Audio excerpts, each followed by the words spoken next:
தழைகள் என்று எண்ணாமல் அவற்றில் இருக்கும் நன்மைகள் என்ன என்பதை அறிந்து அவற்றை எவ்வாறு உட்கொள்ளலாம் என்பதை பற்றி நம்மிடையே பகிர்ந்து கொள்ள வருகிறார் டாக்டர் கௌதமன் அவர்கள்.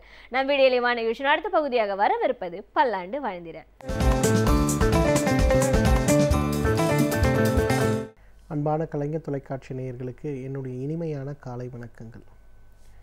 தூக்கமின்மை, தூக்கம் சம்பந்தப்பட்ட பிரச்சனைகள், மன அழுத்தம் சம்பந்தப்பட்ட பிரச்சனைகள், மனச்சோர்வு சம்பந்தப்பட்ட பிரச்சனைகள், பயம் சம்பந்தப்பட்ட ஃபோபியான்னு இன்றைக்கி நம்ம சொல்லக்கூடிய பிரச்சனைகள் அப்படிங்கிறது இன்றைக்கி நம்ம சமூகத்தில் ரொம்ப அதிகமாகி கொண்டு வரதை பார்க்குறோம். மனம் சம்பந்தப்பட்ட பிரச்சனைகள் ஏற்படும் போது அதற்கான மருந்துகள் இல்லை அப்படின்னு சொல்லிட்டு இன்றைக்கு சைக்கியாட்ரி சம்பந்தப்பட்ட மருந்துகளை எடுத்துக்கொண்டு உடலளவிலும் மனதளவிலும் நிறைய பாதிப்புகளுக்கு உள்ளாகி நிரந்தர மனநோயாளிகளாக மாறுபவர்களுடைய எண்ணிக்கை நிறைய இருக்கிறத நம்ம பார்க்குறோம். அப்போ மனம் சம்பந்தப்பட்ட பிரச்சனையை எவ்வாறு குணப்படுத்த முடியும், மனம் சம்பந்தப்பட்ட பிரச்சனைகளை எவ்வாறு குணப்படுத்தி கொள்ள முடியும் அப்படிங்கிற ஒரு கேள்வி வரும்போது ஆயுர்வேதத்தில், சித்த மருத்துவத்தில், இயற்கை மருத்துவத்தில் அதற்கான நிறைய சிகிச்சைகள் இருக்குது, நிறைய மூலிகைகள் இருக்குது. குறிப்பாக ஒன்று சொன்னோம்னா தவனம் அப்படின்ற ஒரு வாசனை கீரையை பற்றி நம்ம கேள்விப்பட்டிருப்போம். இன்றைக்கு கூட பெருமாள் கோயிலெல்லாம் போய் பார்த்திங்கன்னா சாம்பல் கலந்த பச்சை நிறத்தில் இருக்கக்கூடிய அதில் பூவெல்லாம் கட்டி மாலை போட்டு பெருமாளுக்கு போட்டிருப்பாங்க. குறிப்பாக இந்த சீசனில் அதிகமாக இருக்கும். அதோட வாசனை பார்த்திங்கன்னா ரொம்ப அழகாக அந்த இடம் முழுவதும் இருக்கிறத நம்ம பார்க்க முடியும். நம்ம என்னமோ நினச்சிட்ருக்கோம் இந்த தவனம் ஏதோ சுவாமிக்கு சாத்தக்கூடிய ஒரு பூ போல் இருக்குது, இதுக்கு ஒன்றும் மருத்துவ குணங்கள் இல்லை போல் இருக்குது அப்படின்னு நினச்சிட்ருக்கோம். ஆனால் அந்த மாதிரி கிடையாது. தவனத்தை பொறுத்தவரையிலும் பார்த்திங்கன்னா மனதில் ஏற்படுகின்ற நோய்களை, மனக்குழப்பம் சம்பந்தப்பட்ட பிரச்சனைகளை, ஆங்ஸைட்டி நியூரோசிஸ்ன்னு சொல்லக்கூடிய தேவையற்ற பயம் சம்பந்தப்பட்ட பிரச்சனைகளை, மனச்சிதைவு நோயின்னு சொல்லக்கூடிய ஸ்கிசோஃப்ரினியா சம்பந்தப்பட்ட பிரச்சனைகளை, தூக்கமின்மை அப்படின்னு இன்றைக்கு நம்ம சொல்லக்கூடிய இன்சாம்னியா சம்பந்தப்பட்ட பிரச்சனைகளை நீக்கக்கூடிய மிகச்சிறந்த மருந்துகளில் ஒன்று இந்த தவனம்னு சொல்லலாம். 1992 ஆண்டு அமெரிக்காவில் இருக்கக்கூடிய ஒரு மருத்துவ பல்கலைக்கழகத்திலிருந்து ரொம்ப அழகாக அந்த தவனத்தை பற்றி ஆராய்ச்சி செய்து அதில் இருக்கக்கூடிய 2 மூலக்கூறுகளை மட்டும் தனியாக பிரித்து ஒரு ஆய்வு அறிக்கை வெளியிட்டாங்க. இந்த ஆய்வு அறிக்கை பார்த்திங்கன்னா அமெரிக்கன் ஃபார்மசூட்டிக்கல் மெடிக்கல் ஜேர்னல் அப்படின்னு சொல்லக்கூடிய ஒரு பத்திரிகையில் ரொம்ப அழகாக வெளிவந்தது. அதில் என்ன எழுதியிருந்தாங்க அப்படின்னு பார்த்திங்கன்னா, அரோமேட்டிக்காக இருக்கக்கூடிய, அதாவது வாசனை திரவியமாக இருக்கக்கூடிய இந்த தவனத்திலிருந்து எடுக்கக்கூடிய அந்த மூலக்கூறுகளுக்கு இயற்கையான முறையில் தூக்கத்தை உண்டாக்கக்கூடிய ஒரு சக்தி இருக்கிறது அப்படிங்கிறத கண்டுபிடிச்சாங்க. ஏன்னா இன்றைக்கு நம்ம எல்லாருக்குமே இருக்கக்கூடிய பெரிய ஒரு பிரச்சனை தூக்கமின்மை. தூக்கமின்மை ஏற்படும் போது தூக்க மாத்திரையை போடுறோம். ஆனால் தூக்க மாத்திரையை போடும்போது நல்லா தூங்குறோமா அப்படின்னு கேட்டிங்கன்னா கிடையாது. அதே மாதிரி தூக்க மாத்திரை போடும்போது உடலில் இருக்கக்கூடிய சுறுசுறுப்பு ஏதாவது இம்ப்ரூவ் ஆகும்னா கிடையாது, உடல் பலவீனமாகி கொண்டே போகிறது. அப்போ தூக்கமின்மை சம்பந்தப்பட்ட பிரச்சனையிலிருந்து எவ்வாறு வெளிவருவது, தூக்கமின்மையிலிருந்து முழுதாக எவ்வாறு குணமாக்கி கொள்ள முடியும் அப்படின்னு பார்க்கும்போது அதற்கு இந்த தவனத்திலிருந்து எடுக்கக்கூடிய அந்த மூலக்கூறு உதவி செய்கிறது அப்படின்னு சொல்லி கண்டுபிடிச்சாங்க. 2007 ஆண்டு பார்த்திங்கன்னா அதற்கான காப்பிரைட் வாங்கிட்டு இன்றைக்கு அமெரிக்காவில் உபயோகப்படுத்துகின்ற இயற்கை மருந்துகள் சார்ந்த தூக்க மருந்துகளில் அந்த 2 மூலக்கூறுமே முதலாவது இடத்தை பெற்றிருக்கிறத பார்க்க முடிகிறது. இன்றைக்கு அந்த மருந்துகள் இந்தியாவுக்குள்ளே வரணும்னா அதோட விலையெல்லாம் பார்த்திங்கன்னா ஒரு மாத்திரையோட விலையே கிட்டத்தட்ட 700 ரூபாய்கள். அந்த அளவுக்கு விலை அதிகமான பொருளாக அது இருக்குது. இதை ஏன் நான் சொல்கிறேன்னா, நம்மளுடைய இந்திய மருத்துவ முறைகள்லேயே குறிப்பாக ஆயுர்வேதத்திலேயே பார்த்திங்கன்னா தூக்கமின்மை சம்பந்தப்பட்ட பிரச்சனையை நீக்குவதற்கு நிறைய மருந்துகளும் நிறைய உணவு முறைகளும் சொல்லப்பட்டிருக்கிறது. நம்மெல்லாம் என்ன நினைக்கிறோன்னா, இல்லை இந்த பிரச்சனை இயற்கை மருத்துவத்தில் சரியாகாது, இதற்கு நான் மாடர்ன் மெடிசன் தான் போய் ஆகணும் அப்படிங்கிற ஒரு எண்ணம் இருக்கிறது. மிக தவறான எண்ணம். இந்த தவனத்திலிருந்து எடுக்கக்கூடிய அந்த மூலக்கூறை தூக்கத்துக்காக பயன்படுத்த முடியும் அப்படின்னு அந்த மெடிக்கல் ஜேர்னல் நிரூபிக்கப்பட்டு அதிலிருந்து கொண்டு வரக்கூடிய ப்ராடக்ட் இன்றைக்கு அமெரிக்கா முழுவதும் எல்லா சைக்கியாட்ரிஸ்டும் கொடுக்கக்கூடிய மிகப்பெரிய மருந்துகளாக இருக்கு இல்லையா? அப்போ யோசிச்சு பாருங்கள், அப்போ நம்ம பாரம்பரிய மருத்துவத்தில் சொல்லப்பட்டிருக்கக்கூடிய விஷயங்கள் எவ்வளவு உண்மையாக இருக்கும் அப்படின்னு. அதே போல தான் ஜப்பான்லேயும் பார்த்திங்கன்னா 1997 ஆண்டு தவனத்திலிருந்து எடுக்கக்கூடிய மூலக்கூறிலிருந்து ஒரு வாசனை திரவியம் ஒன்று பண்ணாங்க. இன்றைக்கு ஜப்பானில் தான் உலகத்திலேயே இயற்கை மருந்துகளிலிருந்து பர்ஃப்யூம்ஸ் தயாரித்து அதை உபயோகப்படுத்துகின்ற வழக்கம் அப்படிங்கிறது ரொம்ப ரொம்ப அதிகம். இன்றைக்கு பொதுவாக ஃப்ராக்ரன்சஸ் அண்ட் பர்ஃப்யூம்ஸ்னு எடுத்து பார்த்தோம்னா 190% கெமிக்கல்ஸ் தான் இருக்கும், 10% தான் இயற்கை காரணிகளாக இருக்கும். இன்றைக்கி உலகத்திலேயே தவனத்தை அதிகமாக இம்போர்ட் செய்து பர்ஃப்யூம் தயாரிக்கக்கூடிய நாடு எது அப்படின்னு கேட்டிங்கன்னா ஜப்பான் தான் சொல்லணும். ஸோ ஜப்பானில் கூட அவங்க என்ன பண்ணுறாங்கன்னா, பொதுமக்கள் கூடக்கூடிய இடங்களில், தூங்கக்கூடிய அறைகள்லாம் வந்து இந்த தவனத்திலிருந்து எடுக்கக்கூடிய எண்ணெயை ஒரு விளக்கில் வந்து போட்டு எரித்து அந்த வாசனை வீடு முழுவதும் பரவுகிறது இல்லையா, அந்த வாசனை உடம்பில் எந்த வகையில் பாசிட்டிவ் எனர்ஜியையும் கோபத்தையும் தேவையற்ற எதிர்மறை எண்ணங்களையும் உளவியல் ரீதியாக கணவன் மனைவிகளுக்கு இடையே ஏற்படுகின்ற பிரச்சனைகளையும் குறைக்க உதவுகிறது அப்படிங்கிறத ஒரு எக்ஸ்டென்சிவ் ஸ்டடி பண்ணி ரொம்ப அழகாக அந்த ப்ராடக்டை லான்ச் பண்ணியிருக்காங்க. அது இந்தியாவில் கூட இப்போ அவைலபிளாக இருக்குது. ஸோ தூக்கமின்மை சம்மந்தப்பட்ட பிரச்சனைகள் ஏற்படும் போது இந்த தவனத்திலிருந்து இருக்கின்ற அந்த கீரையை ஒரு கட்டு கட்டிட்டு கொண்டு வந்து தலகாணி அடியில் வச்சுட்டு மேலே போட்டு படுங்க. ஒரு வாரம் பண்ணி பாருங்கள். கொஞ்சம் கொஞ்சமாக தூக்கத்தில் நல்ல மாற்றம் ஏற்படுவதை பார்க்க முடியும். ஒருவேளை அது கம்ஃபர்டபுளாக இல்லை அப்படின்னு நினச்சோன்னா, தவனத்திலிருந்து எடுக்கக்கூடிய சூரணத்தை 1 லிட்டர் தண்ணிக்கு 20 கிராம் அளவுக்கு போட்டு நன்றாக கொதிக்க வைத்து அதை 1/2 லிட்டராக குறைத்து வடிகட்டி காலை ஒரு முறை இரவு ஒரு முறை உணவுக்கு முன்புன்னு சாப்பிட ஆரம்பிங்க. தேவையில்லாமல் கோபப்படுவது, எரிச்சலான மனநிலையோடு இருப்பது, எப்போ பார்த்தாலும் யாரை பார்த்தாலும் சண்டை போடுகின்ற மனப்பான்மை, இதெல்லாம் படிப்படியாக குறைந்து உடலுடைய ஆரோக்கியத்தில் ஒரு மிகப்பெரிய முன்னேற்றம் ஏற்படுவதை நம்ம பார்க்க முடியும். ஸோ இந்த தவனத்திலிருந்து கிடைக்கக்கூடிய அந்த ஒரு சூரணத்திற்கு உடல் மற்றும் மனதில் இருக்கக்கூடிய எரிச்சலை குணப்படுத்தக்கூடிய ஒரு சக்தி இருக்கிறத நம்ம பார்க்குறோம். எனவே நேயர்களே, மனம் சம்பந்தப்பட்ட பிரச்சனை ஏற்படும் போதோ, தூக்கமின்மை சம்பந்தப்பட்ட பிரச்சனை ஏற்படும் போதோ, நம்ம வீட்டில் யாராவது ஒரு மனநோயாளி இருக்காங்க அப்படின்னும் போதும் அவர்களுக்கு என்னதான் மாடர்ன் சைக்காட்ரிக் ட்ரீட்மெண்ட் அப்படிங்கிறத நீங்கள் கொடுக்க ஆரம்பித்தாலும் கூட, தவனத்திலிருந்து எடுக்கக்கூடிய இந்த ஒரு சூரணத்தையோ அல்லது மாத்திரையோ அல்லது இதிலிருந்து கிடைக்கக்கூடிய ஒரு வாசனை திரவியமான எண்ணெயும் சேர்த்து உபயோகப்படுத்தும் போது அவர்களுடைய மனம் சார்ந்த பிரச்சனைகள் குறைந்து குடும்பத்தில் ஒரு அமைதி நிலைத்திருப்பதை நம்ம பார்க்க முடியும். ஸோ இந்த தவனத்தை தகுந்த மருத்துவ ஆலோசனையின் பேரில் சரியான முறைப்படி பயன்படுத்தி வந்தோமேயானால் நம்மாலும் பல்லாண்டு காலம் ஆரோக்கியமாக வாழ்ந்திட முடியும். சமூகத்தில் நடக்கும் பிரச்சனைகளை கண்டு பயந்து ஒதுங்கி விடாமல் அவற்றில் நம்முடைய பங்களிப்பை நாம் எவ்வாறு முழுமையாக அளிக்கலாம் என்பதை பற்றி நம்மிடையே பகிர்ந்து கொள்ள வருகிறார் எழுத்தாளர் மனுஷபுத்திரன் அவர்கள். நம் விடையிலே வா நிகழ்ச்சியின் அடுத்த பகுதியாக வரவிருப்பது தீதும் நன்றும்.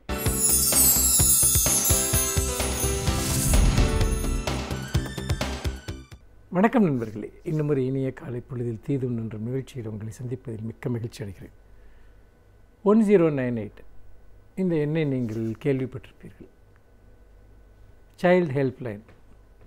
ஏதாவது ஒரு பிரச்சனையால் பாதிக்கப்பட்ட குழந்தைகள் அல்லது பாதிக்கப்பட்ட குழந்தைகளுக்கு உதவ விரும்புகிறவர்கள் அழைக்கக்கூடிய எண் தான் இந்த 1098 என்பது. இது இன்றைக்கு ஒரு பரவலாக பயன்பாட்டில் இருக்கக்கூடிய ஒன்றாக இருக்கிறது. ஆனால் இந்த 1098க்கு வரக்கூடிய அழைப்புகள் தொடர்பாக சமீபத்தில் ஒரு புள்ளி விவரம் என்பது வெளியிடப்பட்டிருக்கிறது. இந்த புள்ளி விவரம் என்பது ஒரு ஆரோக்கியமான போக்கை காட்டுகிறதா அல்லது சமூகத்தில் குழந்தைகளுக்கு அதிகரித்து வரக்கூடிய அபாயத்தை காட்டுகிறதா என்கிற கேள்வியை நாம் எழுப்பிக்கொள்ள வேண்டியவர்களாக இருக்கிறோம். இரண்டுமே உண்மைதான் என்று தோன்றுகிறது. ஏனென்றால் இந்த 1098 என்கிற இந்த எண்ணிற்கு 1 மணி நேரத்திற்கு ஒரு குழந்தை தொலைபேசியில் அழைத்து தனக்கு பாதுகாப்பு கோருவதாக அல்லது ஒரு குழந்தையை பாதுகாக்க வேண்டும் என்று அழைப்புகள் வருவதாக அந்த புள்ளி விவரம் கூறுகிறது. அப்படி பார்க்கிற போது 2016, 2017 ஆண்டில் நீங்கள் பார்த்தீர்கள் என்றால் 22,000 அழைப்புகள் இந்த எண்ணிற்கு வந்திருக்கின்றன குழந்தைகளை பாதுகாப்பது தொடர்பாக. குழந்தைகளுடைய பாதுகாப்பிற்கு என்னென்ன விதங்களில் எல்லாம் ஆபத்துகள் வருகின்றன என்று பார்க்கிற போது ஒரு மிகப்பெரிய பட்டியலே இருக்கிறது. முக்கியமான விஷயம் என்பது குழந்தை திருமணம். குழந்தை திருமணம் தொடர்பான அழைப்புகள் இப்பொழுது பரவலாகி இருக்கின்றன. ஏனென்றால் சிறு வயதில் பெண்களுக்கு திருமணம் செய்து வைப்பது, அதுவும் திருமண வயதிற்கு முன்பாக திருமணம் செய்து வைப்பது என்பது இன்றைக்கும் பரவலாக நடைமுறைகள் இருக்கிறது. அப்படி பாதிக்கப்படக்கூடிய சிறுமிகள் இந்த எண்ணிற்கு 1098 என்ற இந்த எண்ணிற்கு அழைத்து தங்களுக்கு உதவுமாறு கேட்பது என்பது இன்று பரவலாகி இருக்கிறது. இன்னொரு விஷயம் என்பது செக்ஷுவல் அப்யூசிங் என்று சொல்லக்கூடிய இந்த பாலியல் ரீதியான துன்புறுத்தல்கள். இதற்கு ஆட்படக்கூடிய குழந்தைகள் அல்லது அப்படி ஆட்படக்கூடிய குழந்தைகளை பற்றி அவர்களை கவனிக்கக்கூடியவர்கள் அவர்களுக்கு இந்த எண்ணிற்கு அழைத்து சட்ட நடவடிக்கைகளுக்காகவோ மீட்பு நடவடிக்கைகளுக்காகவோ உதவி கோருவது என்பது வழக்கமாக இருக்கிறது. அதே போல் இன்னொரு மிகப்பெரிய பிரச்சனை என்பது சைல்ட் டிராஃபிக்கிங், குழந்தை கடத்தல் என்பது. நீங்கள் சந்தேகத்திற்கிடமான முறையில் ரயில் நிலையங்களிலோ அல்லது பேருந்து நிலையங்களிலோ யாராவது அந்நியர்களுடன் ஒரு குழந்தை இருப்பது போன்ற விஷயங்களை பார்க்கக்கூடியவர்கள், இது போன்று அழைத்து சொல்லக்கூடிய விஷயங்களும் அதிகரித்திருக்கின்றன. அப்புறம் கொத்தடிமை முறை, அதாவது சைல்டு லேபர். நிறைய குழந்தைகளை நீங்கள் இதுபோல் ஏதாவது ஒரு பணம் வாங்கி கொண்டு பெற்றோர்களே எங்காவது வேலைக்கு விட்டு விடுவது அல்லது மற்றவர்கள் ஏமாற்றி பொய் சொல்லி எங்காவது அழைத்து போய் கடுமையான பணிகளில் ஈடுபடுத்துவது, இது எல்லாம் இன்றைக்கு பரவலாக இருக்கின்றன. இது தொடர்பான ஒரு அழைப்புகளும் இப்பொழுது இந்த ஹெல்ப்லைனுக்கு தொடர்ந்து வருகின்றன. இப்படி பல்வேறு விதமான விஷயங்கள், குழந்தைகளை அடித்து துன்புறுத்துவது தொடர்பான விஷயங்கள், சிறார்கள் வீட்டை விட்டு ஓடிப்போவது, இது பரவலாக இருக்கக்கூடிய ஒன்று. அதாவது கல்வி நிலையங்களிலோ வீட்டிலோ ஏற்படக்கூடிய நெருக்கடிகளின் காரணமாக, பரீட்சை பயம் காரணமாக, பரீட்சை தோல்வி காரணமாக வீட்டை விட்டு ஓடிப்போவது என்கிற விஷயமும் கூட குழந்தைகளுடைய உலகில் மிக முக்கியமான ஒரு விஷயமாக இருப்பதை நாம் பார்க்கிறோம். அப்படி பார்க்கிற போது இன்றைக்கு குழந்தைகள் அதிக அளவிற்கு காணாமல் போகிற நாடுகளில் ஒன்றாக இந்தியா இருக்கிறது. இன்னொரு புறம் குழந்தைகள் அதிகமான துன்பங்களுக்கு ஆளாகக்கூடிய நாடாக இந்தியா இருக்கிறது என்பதை பல்வேறு புள்ளி விவரங்கள் காட்டுகின்றன. இந்த சூழ்நிலையில் தான் இந்த ஹெல்ப்லைன் போன்ற விஷயங்கள் நடைமுறையில் பலருக்கு உதவி இருக்கின்றன என்ற போதிலும் கூட பாதிக்கப்படுகிற குழந்தைகளினுடைய எண்ணிக்கை என்பது இதைவிட மிக மிக அதிகம். நிறைய பேருக்கு இப்படிப்பட்ட ஒரு எண் இருப்பதே தெரியாது. இப்படிப்பட்ட இடத்திற்கு அழைத்தால் உதவி கிடைக்குமா என்பதும் கூட பலருக்கும் தெரியாது. அப்படிப்பட்ட ஒரு சூழ்நிலையில் இது போன்ற எண்களை நாம் பரவலாக்குவது மிக மிக முக்கியம். எல்லா இடங்களிலும் இந்த எண்ணை நாம் எழுதி வைக்க வேண்டும். என்னென்ன காரணங்களுக்காக ஒரு குழந்தை துன்புறுத்தப்பட்டால் அந்த குழந்தையோ மற்றவர்களோ அழைக்கலாம் என்பதை சாதாரண மக்களுக்கு, எளிய மக்களுக்கு, பாமர மக்களுக்கும் கூட புரியக்கூடிய வகையில் நாம் அந்த செய்தியை கொண்டு செல்ல வேண்டும். ஆனால் அப்படி பார்த்தால் குழந்தைகள் துன்பத்திற்கு ஆளாகாத வீடுகளே கிடையாது, பள்ளிகளே கிடையாது, பொது இடங்களே கிடையாது என்று சொல்லலாம். அப்படி பார்க்கிற போது குழந்தைகளுக்கு துன்பம் விளைவிக்கக்கூடாது என்கிற ஒரு நிலை சமூகத்தில் உருவாக்கப்பட வேண்டும் என்று சொன்னால் முதல் விஷயம் அது தண்டனைக்குரிய ஒரு குற்றம் என்பதை நாம் உறுதிப்படுத்த வேண்டும். இதை நாம் மேற்கு நாடுகளோடு ஒப்பிட்டு இதை நாம் புரிந்து கொள்ளலாம். பெற்றோருக்கு கூட தங்களுடைய குழந்தைகளை பொது இடத்தில் கொஞ்சுவதற்கு அங்கு கடுமையான கட்டுப்பாடுகள் இருக்கின்றன. அதோடு மட்டுமல்லாமல் குழந்தைகளை அடிப்பது, வசைச்சொற்களால் திட்டுவது, உதாரணமாக உங்கள் வீட்டில் இருக்கக்கூடிய ஒரு குழந்தையை நீங்கள் திட்டுகிறீர்கள், அடிக்கிறீர்கள் என்று சொன்னால் அப்படி உடனடியாக அதை பக்கத்து வீட்டில் இருப்பவர்களோ வேறு யாருமோ கவனித்து இந்த ஹெல்ப்லைன் போன்ற விஷயங்களுக்கு அல்லது புகார் மையங்களுக்கு தகவல் தெரிவித்தால் அடுத்த நிமிடம் காவல்துறையினர் வந்து அந்த குழந்தையை பெற்றோரிடமிருந்து பிரித்து அரசினுடைய பாதுகாப்பு மையங்களுக்கு அனுப்பிவிடுவார்கள். அதற்கு பிறகு அவர்கள் குழந்தைகளை துன்புறுத்த மாட்டோம் என்று பல்வேறு விதமான உறுதிமொழிகள் கொடுத்த பிறகு அந்த பெற்றோருக்கு கடுமையான கவுன்சிலிங் எல்லாம் கொடுத்த பிறகுதான் அதை அவங்க குழந்தைகள் அவர்களுக்கு திரும்ப கிடைக்கும். ஏனென்றால் தனி மனித உரிமைகளை பாதுகாப்பது என்பது குழந்தைகளுடைய உரிமைகளை பாதுகாப்பதிலிருந்து தொடங்க வேண்டும். ஒரு குழந்தை தனக்கு உரிமைகள் இருக்கின்றன, தன்னை துன்புறுத்துவதற்கு யாருக்கும் அதிகாரம் கிடையாது என்கிற மனநிலையோடு வளர்ந்தால்தான் அந்த குழந்தையால் மற்றவருடைய உரிமைகளை பாதுகாக்க முடியும். மாறாக துன்புறுத்தப்பட்டு வளரக்கூடிய ஒரு குழந்தை என்பது மற்றவர்களுடைய துன்பத்தை பற்றிய ஒரு உணர்வற்ற நிலையில் அது வளர்வதற்கு பெரிதும் வாய்ப்புகள் இருக்கின்றன. அப்படிப்பட்ட ஒரு சூழ்நிலையில் அது மட்டுமல்ல, சிறு வயதில் ஏற்படக்கூடிய மனச்சிதைவுகள் என்பது துன்புறுத்தலின் காரணமாகவோ பாலியல் தொந்தரவுகளின் காரணமாகவோ ஏற்படக்கூடிய மனச்சிதைவுகள் என்பது பிற்காலத்தில் ஒரு மிகப்பெரிய ஆளுமை சிக்கல்களையும் கோளாறுகளையும் அவர்களுக்கு உருவாக்குகின்றன. அப்படி பார்க்கிற போது இந்த குழந்தைகள் துன்புறுத்துவது தொடர்பாக நாம் மிகுந்த கவனத்துடன் இப்போது இருப்பதை விட மிக விரிவான தடுப்பு முயற்சிகளை, ஏற்பாடுகளை செய்ய வேண்டும் என்பதில் மாற்று கருத்து இல்லை. மீண்டும் இன்னும் ஒரு புதிய சிந்தனையோடு உங்களை சந்திக்கிறேன். நன்றி, வணக்கம். பல்வேறு துறைகளில் பல சாதனைகளை படைத்தவர்கள் வல்லுநர்கள். அவர்களுடைய அனுபவங்களை நம்முடன் பகிர்ந்து கொள்ளும் போது அது நமக்கு சிறந்த தூண்டுகோலாக அமைகின்றது. அந்த வகையில் இன்றைய சிறப்பு விருந்தினர் யார் என்பதை பற்றியும் அவர்கள் என்ன தகவல்களை நம்முடன் பகிர்ந்து கொள்ளப் போகிறார்கள் என்பதையும் பார்க்கலாம். நம் வீடியோலே வா நிகழ்ச்சியின் அடுத்த பகுதியாக வரவிருப்பது சிறப்பு விருந்தினர் பகுதி.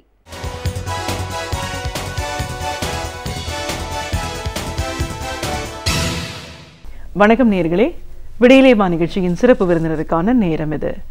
இன்றைய சிறப்பு விருந்தினர் விவசாயிகள் மற்றும் தொழிலாளர்கள் கட்சி தலைவர் திரு பொன்குமார். ஒரு கட்சியோட அமைப்போட தலைவர் அப்படிங்கிற முறையில் இன்னைக்கு விவசாயம் அப்படிங்கிற ஒரு தொழில் எப்படி இருக்கு, நீர் அப்படின்ற ஒரு பயன்பாடு எவ்வளோ முக்கியத்துவம் வாய்ந்தது, காவிரி நதிநீர் பிரச்சனையினால இன்னைக்கு விவசாயிகள் எவ்வளோ தூரம் பாதிக்கப்பட்டிருக்காங்க, எவ்வளோ தேவைகள் இருக்கு அப்படின்னு பல விஷயங்களை இன்னைக்கு நம்ம அவர்கிட்ட கேட்டு தெரிஞ்சுக்கலாம். வணக்கம் சார். விவசாயிகள் மற்றும் தொழிலாளர்கள் கட்சி தலைவர் முதல்ல எங்கள் நிகழ்ச்சிக்கு உங்களை வரவேற்கிறோம். ஒரு கட்சியோட தலைவர் மட்டும் இல்லாமல் முன்னாள் வாரிய தலைவராகவும் நீங்கள் செயல்பட்டிருக்கீங்க. நீங்கள் வாரியங்கள் அப்படின்னு நம்ம சொல்லும்போது நிறைய ஒரு பயன்பாட்டில் ஒரு செயல்பாட்டில் முக்கியமாக இருந்தது திமுக ஆட்சியில் தான் சொல்லணும். இது உருவாக்கப்பட்ட காலங்கள் வேறையாக இருக்கலாம், ஆனால் அதோட முழுமையான பலன்கள் வந்து திமுக ஆட்சி காலத்தில் நிறைய தொழிலாளர்கள், அமைப்பு சாரா தொழிலாளர்கள் பயனடைஞ்சிருக்காங்க. அப்படின்போது இன்னைக்கு பல தொழிலாளர்கள் விவசாயம் இன்னைக்கு எல்லா விதத்திலையுமே ஒரு பெரிய பாதிப்பை சந்திச்சுட்டு இருக்கோம்.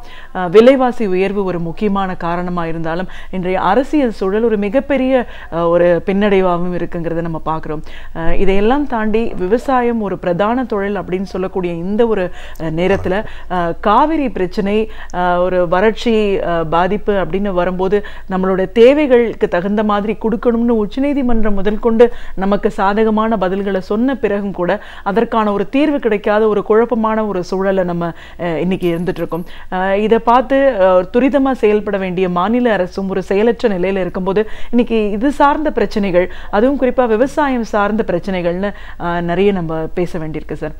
விவசாயம் ஒரு பிரதான தொழில் இந்தியாவில் அப்படின்னு சொன்னாலும் தமிழ்நாட்டை பொறுத்த வரைக்கும் அது ஒரு முக்கியமான ஒரு தொழில். அதுலேயும் டெல்டா பகுதியை எடுத்துக்கிட்டிங்கன்னா விவசாயம் ஒரு பிரதான தொழிலாக இருக்குது. அதை நம்பி பல பேர் இருக்காங்க அப்படின்ற ஒரு சூழல்ல இயற்கை பேரிடர்னால, வறட்சினாலையும் சரி, வெள்ளம்னாலையும் சரி நம்ம அதிகப்படியாக பாதிக்கப்படுறோம். இதுக்கெல்லாம் நீர் மேலாண்மை ஒரு முக்கியமான காரணமோ அப்படின்ற ஒரு சந்தேகமும் வருது.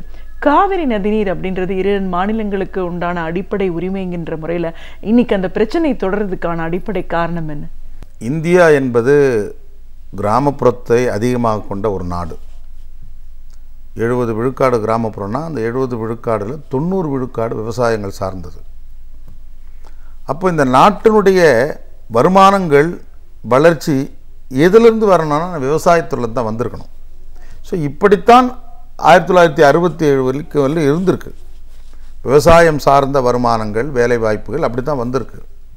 அதன் பிறகுதான் சேவைத்துறை, டேக்ஸு இதன் மூலம் வருமானங்கள் அரசுக்கு போயிருக்கு. இது சரியானா சரியில்லை. ஏன்னா பெருவாரியான மக்கள் அவருடைய வாழ்வாதாரமாக இருக்கக்கூடிய தொழில் அதனுடைய வளம் பெற வேண்டும். அப்போ அதுக்கு விவசாயத்திற்கு தண்ணீர் மிக முக்கியம். ராஜராஜன் சோழன் காலத்தில் நீங்கள் பார்த்தீங்கன்னா தமிழ்நாட்டில் 40,000 ஏரிகள் கட்டப்பட்டிருக்கு. வெட்டி கட்டி பார்த்துட்டான். விவசாயம் மட்டும்தான் அன்றைய காலகட்டத்தில் தொழிலாக இருந்தது, வளமாக இருந்தார்கள்.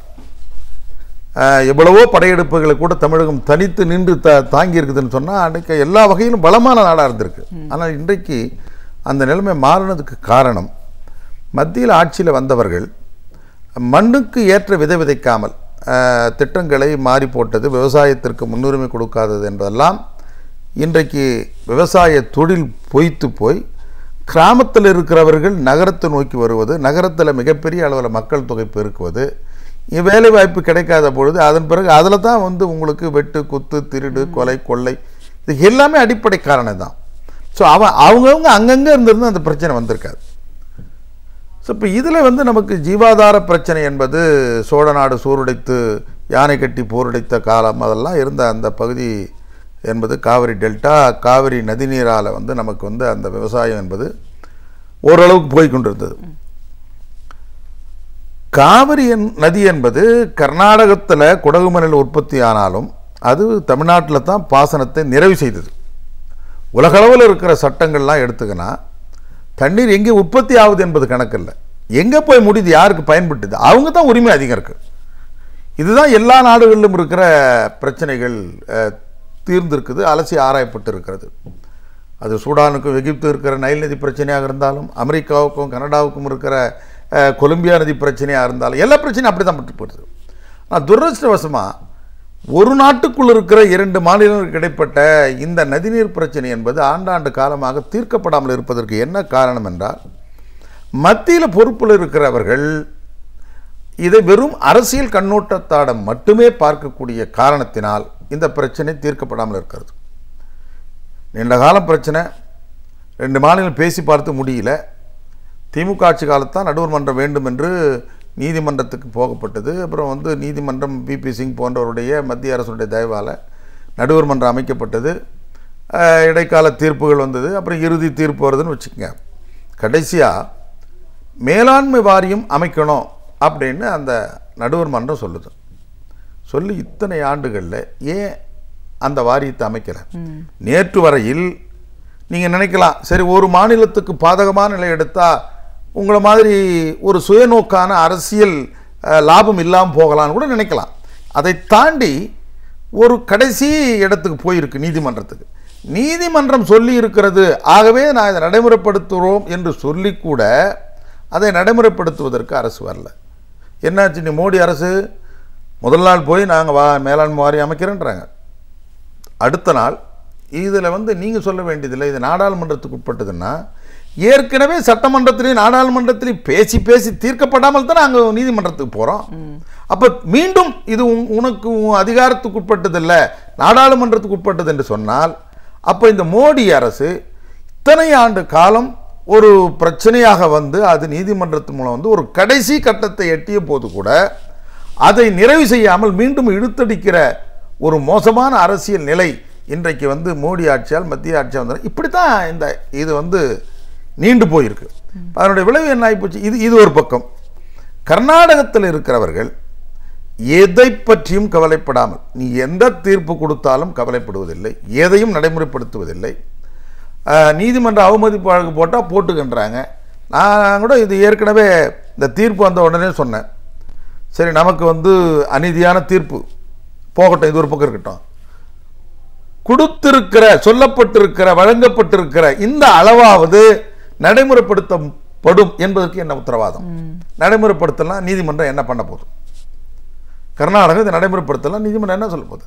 தீர்ப்பு வந்த உடனே கர்நாடகத்தில் எல்லாரும் பட்டாசு வெடித்து இனிப்பு வழங்கி குதூகூலமாக கொண்டாடினானுங்க. ஆனால் அடுத்த நாள் பிளேட்டை மாற்றிட்டாங்க, நாங்கள் நடுவர் மன்றம் அமைப்பதை ஏற்றுக்கொள்ள மாட்டோம் என்று சொன்னால் இது என்ன? இது ஒரு கூட்டாட்சி தத்துவமா? ஒரு நாட்டுக்குள்ளே இருக்கிற 2 மாநிலமா?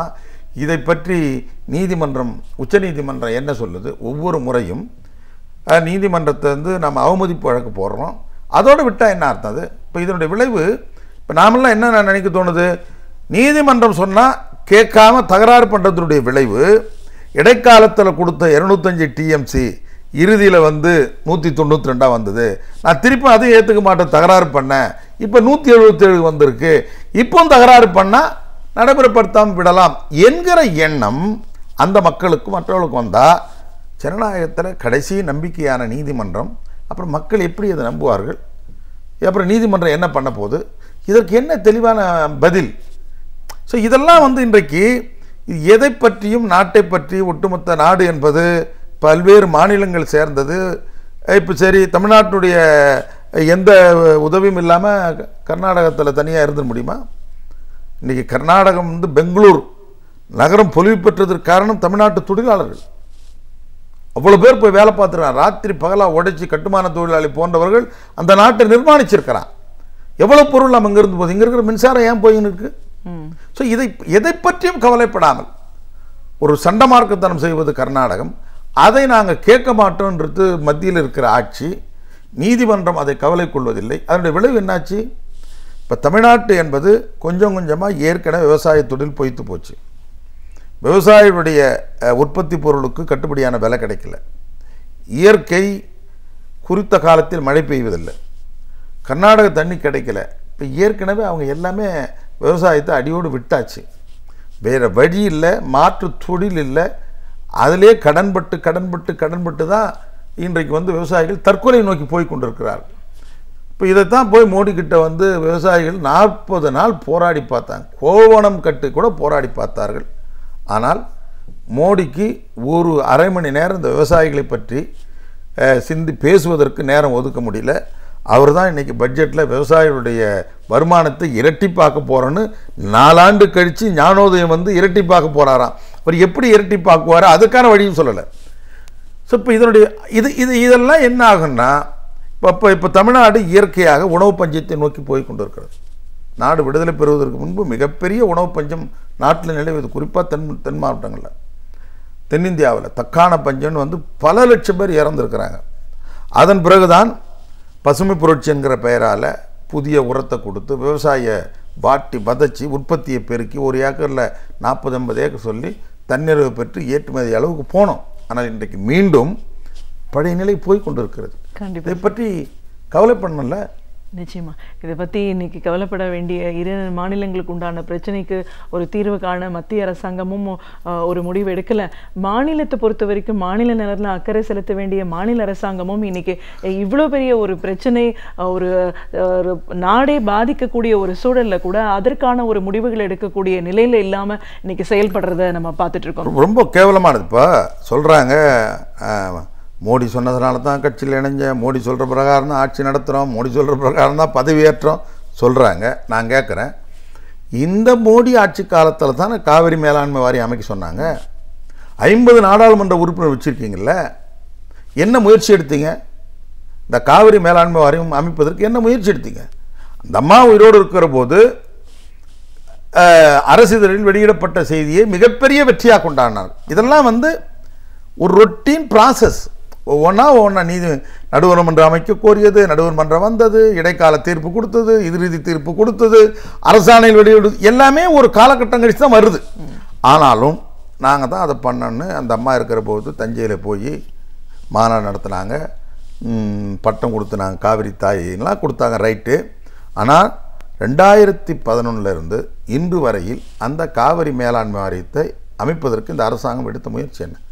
அந்த அம்மா இருக்கிற போது எடுக்கலை. இப்போ இவங்க எதை பற்றியும் கவலைப்படாத ஒரு ஆட்சி நடந்தது. மக்களை பற்றி கவலைப்படவில்லை. அவங்களுக்கு தெரியும் இனிமேல் மீண்டும் அதிமுக ஆட்சிக்கு வர முடியாது, அவங்க பதவிக்கு வர முடியாது என்பது 100 விழுக்காடு எல்லாருக்கும் தெரியும். இந்த 2019 வரையில் எப்படியாவது ஆட்சியை தக்க வைக்கணும், அந்த காலத்தில் கிடைச்சது சுரட்டணும். இந்த ஒற்றை குறிக்கோளை தவிர அவர்களுக்கு வேறு எதை பற்றியுமே கவலை இல்லை. இல்லைன்னா நாடே கொதிக்குது.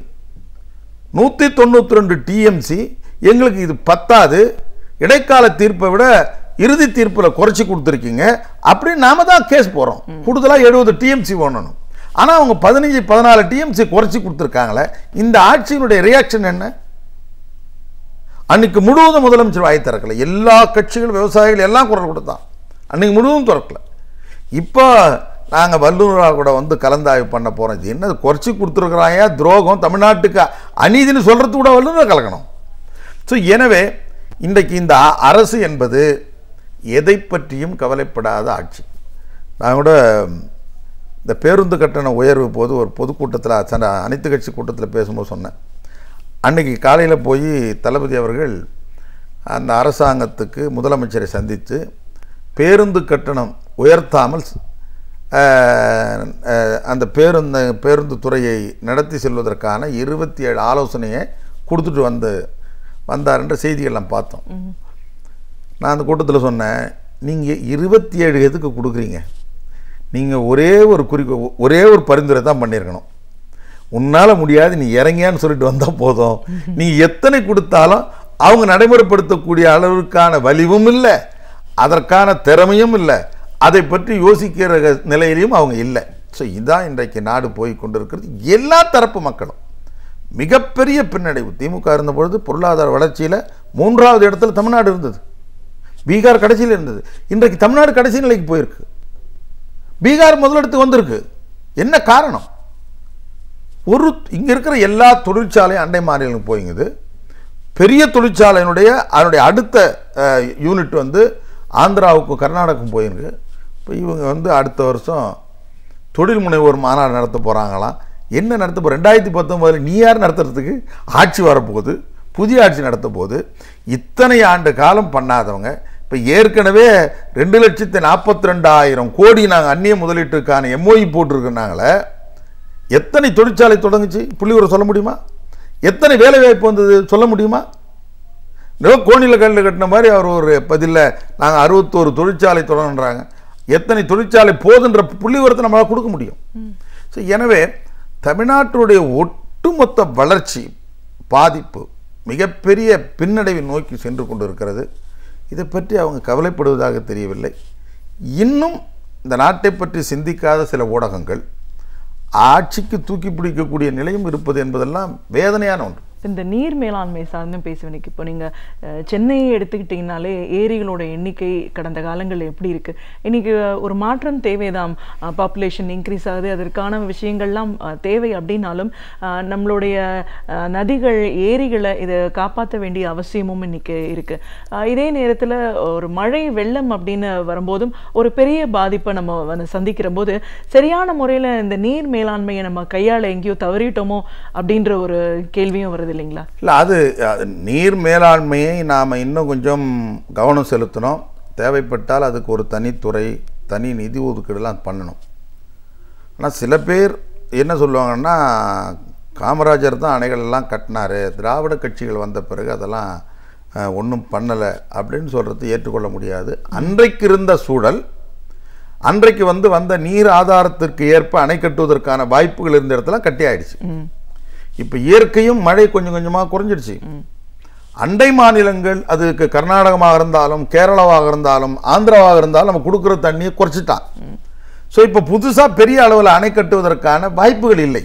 ஆனால் மன்னர் காலத்தில் உருவாக்கப்பட்ட 40,000 ஏரிகளை நாம் இழந்திருக்கிறோம். அங்கங்கே உள்ளூரில் இருக்கிற மக்கள் அதை போய் ஆக்கிரமிப்பது, அதை சுற்றி வீடு கட்டுவது, ஏரியில் ஆக்கிரமித்து வீடு கட்டுவது, ஏரிக்கு நீராதாரம் வரக்கூடிய பகுதிகளை ஆக்கிரமிப்பது, இந்த மாதிரியான பணிகள் நாம் செயல்கள் இதை நாம் தடுத்திருக்கணும். ஸோ அதில் நாம் இன்னும் கொஞ்சம் தமிழ்நாடு அரசாங்கம் அதில் கொஞ்சம் முனைப்பு காட்டி இருக்கிற நீரை சேமிக்கணும். அதை அந்த ஏரிகளை தூர்வாருவது, நீர் வரத்துக்கான வாய்க்கால்களை முறைப்படுத்துவது, அந்த முயற்சி பண்ணியிருக்கணும். கலைஞர் அவர்கள் முதலமைச்சராக இருந்த பொழுது நதிகளை இணைப்பதெல்லாம் பெரிய அளவு இருக்கட்டும், முதல்ல உள்ளூரில் ஓடக்கூடிய சின்ன சின்ன நதிகளை இணைப்போம் அப்படின்னு தொடங்கி வச்சார்.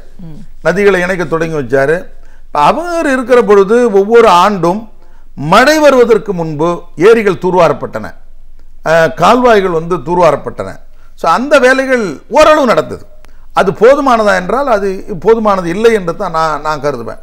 இன்னும் கூட நம்ம அதற்கு ஒரு தனி துறையை ஏற்படுத்தி தனி நிதி ஒதுக்கீடு செய்து இருக்கிற ஏரிகள் நீராதாரத்தை நாம் பலப்படுத்தினாலே நமக்கு இன்னும் கொஞ்சம் நிலத்தடி நீராவது நமக்கு கிடைக்கும். ஸோ அதை இன்னும் நாம் அரசாங்கங்கள் திட்டமிடணும். மாநில அரசுக்கு மத்திய அரசு நிதி ஆதாரங்கள் இப்போ பார்த்தீங்கன்னா மோடி வந்த பிறகு அந்த மாநில உரிமைகள் என்பது அப்பட்டமாக பறிக்கக்கூடிய செயல்களை நம்ம பார்க்குறோம். ஒவ்வொன்றாக கல்வியாக இருந்தாலும் வரி விதிப்பாக இருந்தாலும் எல்லாமே அவர் தன் கீழே கொண்டு போய் சேர்க்கிற முயற்சியில் இருக்கார். அவருடைய ஒற்றை குறிக்கோள் என்பது ஒரு நாடு, ஒரு தேசம், ஒரு மொழி, ஒரு அரசு என்கிற அந்த மன்னர் காலத்து நினைப்பிலே தான் இருக்கார். அந்த மன்னர் காலத்தில் கூட ஆங்கிலேய ஆட்சியில் கூட நம்ம ஒரு தேசத்தை கொண்டு வர முடியல. 56 தேசங்கள் தனித்தனி இருந்தது. சுதந்திரத்துக்கு பிறகுதான் பட்டேல் போன்றவர்கள்லாம் முயற்சி பண்ணித்தான் பல தேசங்களை இந்தியாவோட இணைச்சாங்க. அதில் இன்னுமே கூட நீங்கள் காஷ்மீர்லாம் இப்படி அப்படி இருக்குது. ஆனால் இன்றைக்கு மோடி புதிய அவதாரம் எடுத்து ஒரு மொழி, ஒற்றை தேசம், ஒற்றை கொள்கை என்றதனுடைய விளைவு என்ன ஆகி போச்சுன்னா எல்லா வரிகளையும் அவர்கிட்ட கொண்டு வரார்.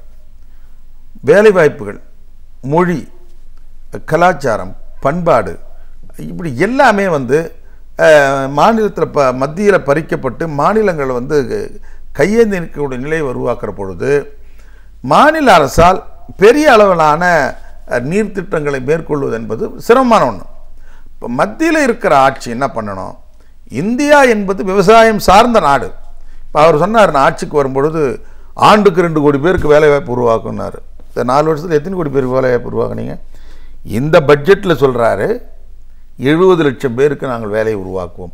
அப்படி என்றால் இதுவரையில் நீ உருவாக்கலை, 2 கோடி பேருக்கு உருவாக்கணும்னு சொன்னது அப்பட்டமான பொய் என்பதை அவருடைய வாக்குமூலம் நாடாளுமன்றத்தில் சொல்லியிருக்காரு, நிதி அறிக்கையில். அதுக்கு மேலே அப்புறம் நீங்கள் எங்கே கருப்பு பணத்தை மீட்டு போகிறீங்க, 15 லட்சம் ஒவ்வொரு வங்கியில் செலுத்திருக்க போகிறீங்க.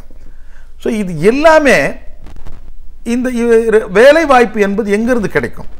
அப்போ அவர்கள் சார்ந்த தொழில் எங்கே இருக்காங்களோ அந்த தொழிலை நாம் ஊக்கப்படுத்தி வேலை வாய்ப்புகள், அதில் பொருளாதார வளர்ச்சிக்கான வழிகோலாமல் எல்லாத்தையும் விட்டுட்டு 100 குடும்பத்துடைய நிலத்தை பறித்து ஒருத்தர் கையில் கொடுத்து எவ்வளோ பேருக்கு வேலை கொடுத்துறீங்க?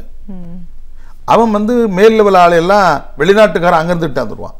நம்மளுக்கு என்ன கிடைக்கும்? பெருக்கிறது, கூட்டுறது, பேக்கிங் பண்ணுறது, ஸ்க்ரூ முறுக்கிறது, இந்த மாதிரி வேலை எவ்வளோ பேர் கிடைக்கும்? 100 குடும்பங்கள் வாழ்ந்த இடத்துல 50 பேர் கூட வேலை கிடைக்காது. அது எவ்வளோ நாளைக்கு வச்சிருப்பான்னு சொல்ல முடியாது. ஸோ இது ஒரு தவறான பொருளாதார கொள்கை. மோடியினுடைய இது தவறான பொருளாதார கொள்கை. சரி, இவ்வளோ பண்ண 4 ஆண்டு காலத்தில் என்னாச்சு? 30 ஆண்டு காலத்தில் இல்லாத ஒரு பொருளாதார தேக்கம் இன்றைக்கு இந்தியாவில் ஏற்பட்டிருக்கிறது என்று உலக வங்கியினுடைய பொருளாதார ஆய்வு அறிக்கை கூறுது. ஸோ இவ்வளோ பண்ணி ஒன்றும் நடக்கலையே. இப்போ 4வது ஆண்டில் நீங்கள் என்ன பண்ண போகிறீங்க? நீட்டி முழைக்கு மார்பை நீட்டி பேசிட்டா மட்டும் போதாது இல்லை. ஸோ அது அங்கே அப்படி, இங்கே பேசாத ஊமை அரசாங்கம் இருந்துன்னு நாட்டை கெடுத்துன்னு இருக்கு. ஸோ தமிழ்நாட்டு விமோச்சனம் என்பது மத்தியிலும் மாநிலத்தில் ஆட்சி மாற்றம் ஏற்பட்டால் ஒழிய ஒரு வலிமான நாட்டை பற்றி சிந்திக்கிறவர்கள் வந்தால் தான் அதெல்லாம் நடக்கும். கண்டிப்பா. இப்படிப்பட்ட ஒரு நெருக்கடியான ஒரு சூழல்ல கடந்த காலங்களில் நம்ம பார்க்கும்போது மாநில அரசாங்கத்தினால தலைவர் கலைஞர் அவர்கள் சரியான முறையில் எடுத்த பல முடிவுகள் வந்து நாட்டோட தேவையை வளர்ச்சியை பல நிலைகளுக்கு கொண்டு போன வரலாறை நம்ம பார்த்துட்டு வந்திருக்கோம். இன்றைய சூழல்ல மாநில அரசாங்கம் செயலிழந்து போச்சு அப்படிங்கிறது ஒட்டுமொத்தமான எல்லாரும் ஏற்றுக்கக்கூடிய ஒரு விஷயம். அப்படின்னாலும் இந்த விலைவாசி உயர்வுனால சாமானிய மக்கள், அடித்தட்டு மக்கள் மிக அதிகமாக பாதிக்கப்படக்கூடிய ஒரு சூழல். ரேஷன் அப்படிங்கிற ஒரு முறை கூட்டுறவு விஷயங்கள்ல எல்லாம் ஒப்புதல்ல கையெழுத்து போட்டதன் மூலமா அடிப்படை தேவைகளே கிடைக்காத ஒரு சூழலுக்கு நம்ம இன்னைக்கு போயிட்டோம். பால், அரிசி, இந்த தட்டுப்பாடு வந்து ஒரு மிகப்பெரிய ஒரு தாக்கம். அதுவும் பேருந்து கட்டண உயர்வு அப்படிங்கிறது வந்து இனிமே யாருமே படிக்க கூட முடியாத ஒரு சூழல் போயிருமோ அப்படின்னு மாணவர்கள் மத்தியிலையும் இருக்கு. இப்படிப்பட்ட ஒரு மிக மோசமான நிலையை இந்த கடந்த காலங்களில் நம்ம இது வரைக்கும் பார்த்ததே இல்லைன்னு. இந்த மாதிரி ஒரு சூழ்நிலை இல்லைங்க. நீங்கள் தொடக்கத்தில் சொன்னீங்க கலைஞருடைய திட்டங்கள் எல்லாமே எல்லா காலத்துக்கும் பொருந்தக்கூடியதுன்னு. இப்போ இன்றைக்கி வந்து மோடி அரசனுடைய பட்ஜெட்டில் அவர்கள் பிரதானமாக வாக்குகளை நம்புவதற்கு அல்லது அவங்களுடைய ஆட்சியினுடைய ஒரு சாதனையாக எதை சொல்கிறாங்கன்னா 5 கோடி குடும்பங்களுக்கு மருத்துவ திட்டம் கொடுப்போம் அப்படின்றாங்க. இது அவர் வந்து 10 வருஷத்துக்கு முன்னாடி பண்ணிட்டு போயிட்டார். அன்றைக்கி பண்ணிட்டு போயிட்டார். கூரை இல்லாத வீடுகள், காங்கிரீட் வீடுகளாகும் திட்டத்தை அவர் என்னைக்கு பண்ணிட்டு போயிட்டார், நடைமுறைப்படுத்திட்டு போயிட்டார்.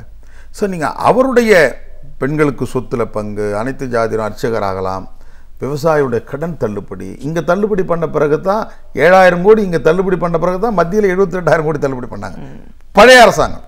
ஸோ நீங்கள் அவருடைய ஒவ்வொரு திட்டமும் அரசியலுக்காக விமர்சனம் பண்ணாலும் ஒரு காலகட்டத்திற்கு பிறகு அந்த திட்டங்களை தொடக்கத்தில் ஆந்திரா, கர்நாடகா, கேரளா மாதிரி மாநில அரசுகள் பின்பற்றியது இன்றைக்கு மத்திய அரசு பின்பற்றக்கூடிய அளவிற்கு ஒரு தொலைநோக்கு சிந்தனையோடு வாழ்ந்த ஒரு மகான். அவரெல்லாம் இன்றைக்கு வந்து ஒரு செயல்பாடு இல்லாமல் அல்லது அவருடைய நடவடிக்கை இல்லாமல், ஆளுமை இல்லாமல் ஒரு தமிழ்நாடு என்பது தமிழ்நாட்டுக்கான ஒரு மிகப்பெரிய பின்னடைவு. ஸோ அது அவரோட ஒப்பிட்டு பார்க்கக்கூடிய அளவிற்கு இன்றைக்கு நாட்டில் தலைவர்கள் இல்லை. அதனால் இப்போ இவங்க இருக்கிற எதை பற்றிய கவலை இல்லை. பஸ் கட்டணம் உயர்த்துங்க, நான் தப்புன்னு சொல்லலை. ஆனால் தாங்கக்கூடிய அளவுக்கு எந்த அளவில் 2 செங்கல் வச்சா 2 செங்கல் தாங்கணும்னா 2 செங்கல் தான் வைக்கணும். நான் சுமக்கிறன்றதை 8 செங்கல் வச்சா கழுத்து முறிஞ்சு போதே. ஸோ அப்போது நீங்கள் 20 ரூபா கொடுத்த இடத்துல 40 ரூபான்னா எப்படி அவன் என்ன பண்ண முடியும்? ஒரு பக்கம் பேருந்து கட்டணத்தை ஏற்றியாச்சு, இன்னொரு பக்கம் ஒவ்வொரு நாளும் டீசல் பெட்ரோல் விலை ஏறுது. இப்போ டீசல் பெட்ரோல் விலை ஏற ஏற உங்களுக்கு வாகன கட்டணங்கள், போக்குவரத்து கட்டணங்கள் ஏறி விலைவாசிகள் உயருது, வேலைவாய்ப்பு இல்லை, விவசாயம் பொய்த்து போச்சு, வாங்குகிற சக்தி எழுந்து நிற்கிறான். இவன் கீழுக்கு போகிறான், மக்கள் விலைவாசிகள் மேலுக்கு போகுது. அப்போ இடையில் இருக்கிற கேப்பை எட்டி பிடிக்க முடியாத நிலையில் மக்கள் இன்றைக்கு தற்கொலை நோக்கி போய் கொண்டிருக்கிறார். ஸோ இந்த கொடூரமான நிலையை பற்றி இந்த ஆட்சியாளருக்கு எதை பற்றியுமே கவலை இல்லை. இவ்வளவு பெரிய பிரச்சனை பற்றி எரியுது. இதுவரையில் தொடர்ந்து எல்லா கட்சிகளும், திராவிட முன்னேற்ற கழகத்தினுடைய செயல் தலைவர், எதிர்க்கட்சி தலைவர் தளபதி உட்பட எல்லாரும் சொல்லிட்டாங்க, ஐயோ தமிழ்நாட்டுக்கு பாதகம் வந்திருக்கு, தீர்ப்பு அனைத்து கட்சி கூட்டத்தை கூட்டுன்னு கேட்குறோம். இன்றைக்கு வரலையும் கூட்டலையே, அதற்கான வாய் திறக்கலையே. என்ன அரசாங்கம்? எதுக்கு இப்படி? உங்களுக்கு ஒன்றும் புரியலையா, தெரியலையா? எதற்காக? அவர் நீங்கள் கூட்டலன்றதுனால இன்றைக்கு வந்து எதிர்க்கட்சி தலைவர் ஆளுங்கட்சி செய்ய வேண்டிய வேலையை எதிர்க்கட்சி தலைவர் செய்யக்கூடிய அளவிற்கு இன்றைக்கு போய் கொண்டு இருக்குது. எனவே இந்த ஆட்சியாளர்களுக்கு அவங்களுக்கு 2 பிரச்சனை. தாங்கட்சி எம்எல்ஏக்களை, அமைச்சர்களை சரியாக வச்சுருக்கணும், இது 12 மணி நேரம். எதிரில் இருக்கிற எதிர்கோஷ்டி குக்கர் கோஷ்டியை வந்து இதில் வந்து கைப்பற்றாமல் பார்க்கணும், அதுக்கு ஒரு 12 மணி நேரம் முடிஞ்சு போச்சு. இதுக்கு 12 மணி நேரம், அதுக்கு 12 மணி நேரம், 24 மணி நேரம். அப்புறம் வேறு எதை பற்றி சிந்திக்க முடியும்? மீதி அரைகுறை இருந்தால் எதில் டெண்டர் விடலாம், எதில் கமிஷன் வாங்கலாம், அதோடு முடிஞ்சு போச்சு. இந்தியா உலகத்தில் இப்படி ஒரு செயல்படாத ஒரு அரசாங்கம், நிர்வாகம் இருந்ததாக நம்ம பார்த்ததில்லை. இதை பற்றியெல்லாம் நடுநிலையாக இருக்கிறவர்கள். இப்போ நாமெல்லாம் சொன்னோம்னா நாம் ஏதோ ஒரு அரசியல் கட்சி திமுக அணியில் இருக்கிறோம். நான் அதை தாண்டி இந்த சமூக கண்ணோட்டத்தோடு பார்க்குறோம். கட்சி பதவி வரலாம், போகலாம். ஒரு தளபதி கொடுத்தா சொன்னார், குறுக்கு வழியில் வரதுன்னா நான் இப்போ வந்திருப்பேன். அதுக்காக இல்லை, இந்த சமூகத்தை சீர்திருத்தன்றதுக்காக தான் நான் இப்போ எவ்வளோ ஓடிங்கிறாரு. உங்களை ஒரு முதலமைச்சர் அவர் பார்க்குறாரு. அவர் ஒரு மிகப்பெரிய கட்சியினுடைய தலைவர். அவர் உங்களோட அப்பாயின்மெண்ட் கேட்குறாரு. எதுக்கு? இப்போ எங்களுக்கெல்லாம் வருத்தம், தளபதி போய் அவர் பார்த்துருக்கூடாது. டிஆர் பாலு குழு அமைச்சர் அவர்னு கொடுத்துருக்கலாம். ஆனால் இதையெல்லாம் பொருட்படுத்தாமல் மக்களுடைய பிரச்சனை தான் முக்கியம் அப்படின்னு ஓடி போய் பார்க்குறாரு. ஆனால் அதில் ஒரு சிறிது கூட நீங்கள் அக்கறை எடுத்துக்கலையே. எவ்வளவு பிரச்சனையில் ஆலோசனை சொல்கிறாரு. ஒவ்வொரு நாளும் எதை பற்றியும் கவலைப்படாது. சொல் புத்தியாவது இருக்கணும், சுய புத்தியாவது இருக்கணும். எதுவும் இல்லை. ஸோ இப்படி ஒரு நிர்வாகம் தமிழ்நாட்டில் இருக்குது. விவசாயிகள் மற்றும் தொழிலாளர்கள் கட்சி தலைவராகவும் முன்னாள் வாரிய தலைவராகவும் இன்றைய சூழல் எப்படி இருக்கு? விவசாயம் அப்படின்ற ஒரு தொழில், இது அடிப்படையான முக்கியமான ஒரு தொழில், எந்த அளவுக்கு பாதிக்கப்பட்டிருக்கு? மக்களுக்கு நாம் விடுக்கிற வேண்டுகோள், நீங்கள் வாக்களிப்பதற்கு முன்பு என்ன கேட்டால் நீங்கள் கட்சி கூட வேண்டாம், ஆளை பாருங்கள். யாரால் இந்த தொகுதியில் உங்களுக்கு பணியாற்றுவார்கள், யார் வந்தால் இதை திறமையாக செய்வார்கள், யாரிடத்தில் ஆட்சி கொடுத்தால் நமக்கு பாதுகாப்பாக இருக்கும், அதை யோசிக்கணுமே தவிர அன்றைக்கு கிடைக்கிற ஒரு 1000-2000த்துக்காக விலை போனால் எதிர்கால தலைமுறை நாம் விற்கிறோம். நம்முடைய வாக்கை விற்கவில்லை, நம்முடைய பிள்ளைகளை, பேர குழந்தைகளை நாம் வித்துடுறோம். ஸோ அது சோமாலியாவில் நடைபெறாத கொடூரமான ஒரு செயல். ஸோ எனவே தமிழ்நாட்டு மக்கள் வாக்காளர்கள் எதிர்காலத்தில் இதை சிந்தித்தால்தான் நாடு காப்பாற்றப்படும். உங்களோட அனுபவங்கள் சார்ந்த பல விஷயங்களை எங்களோட நீங்கள் பகிர்ந்ததுக்கு நன்றி. இலக்கிய தேடல்கள், வரலாற்று சான்றுகள், இவைகளில் இருந்து நாம் படிக்க தவறியவைகளை நமக்கு சிறு சிறு தொகுப்புகளாக தொகுத்து அழகு தமிழில் வழங்க வருகிறார் பேராசிரியர் சுபவீரபாண்டியன் அவர்கள். நம் வீடியோ நிகழ்ச்சியின் அடுத்த பகுதியாக வரவிருப்பது ஒன்றே சொல் நன்றே சொல்.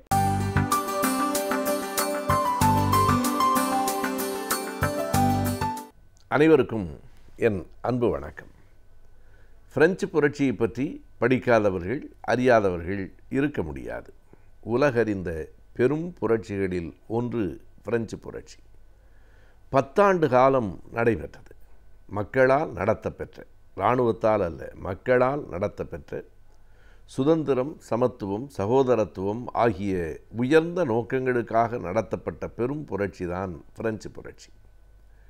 இறுதியில் அது நெப்போலியன் என்கிற ஒரு மாமன்னனினுடைய சர்வாதிகாரத்திற்குள் போய் சென்று சேர்ந்தது என்பது வரலாற்றின் இன்னொரு பக்கம். ஆனால் அந்த 10 ஆண்டுகளில் தொடக்கமாக இருக்கிற 1789ஆம் ஆண்டு நடந்த பல நிகழ்வுகளை நாம் ஒரு முறை திரும்பி பார்த்தால் பல செய்திகள் நமக்கு புலப்படும்.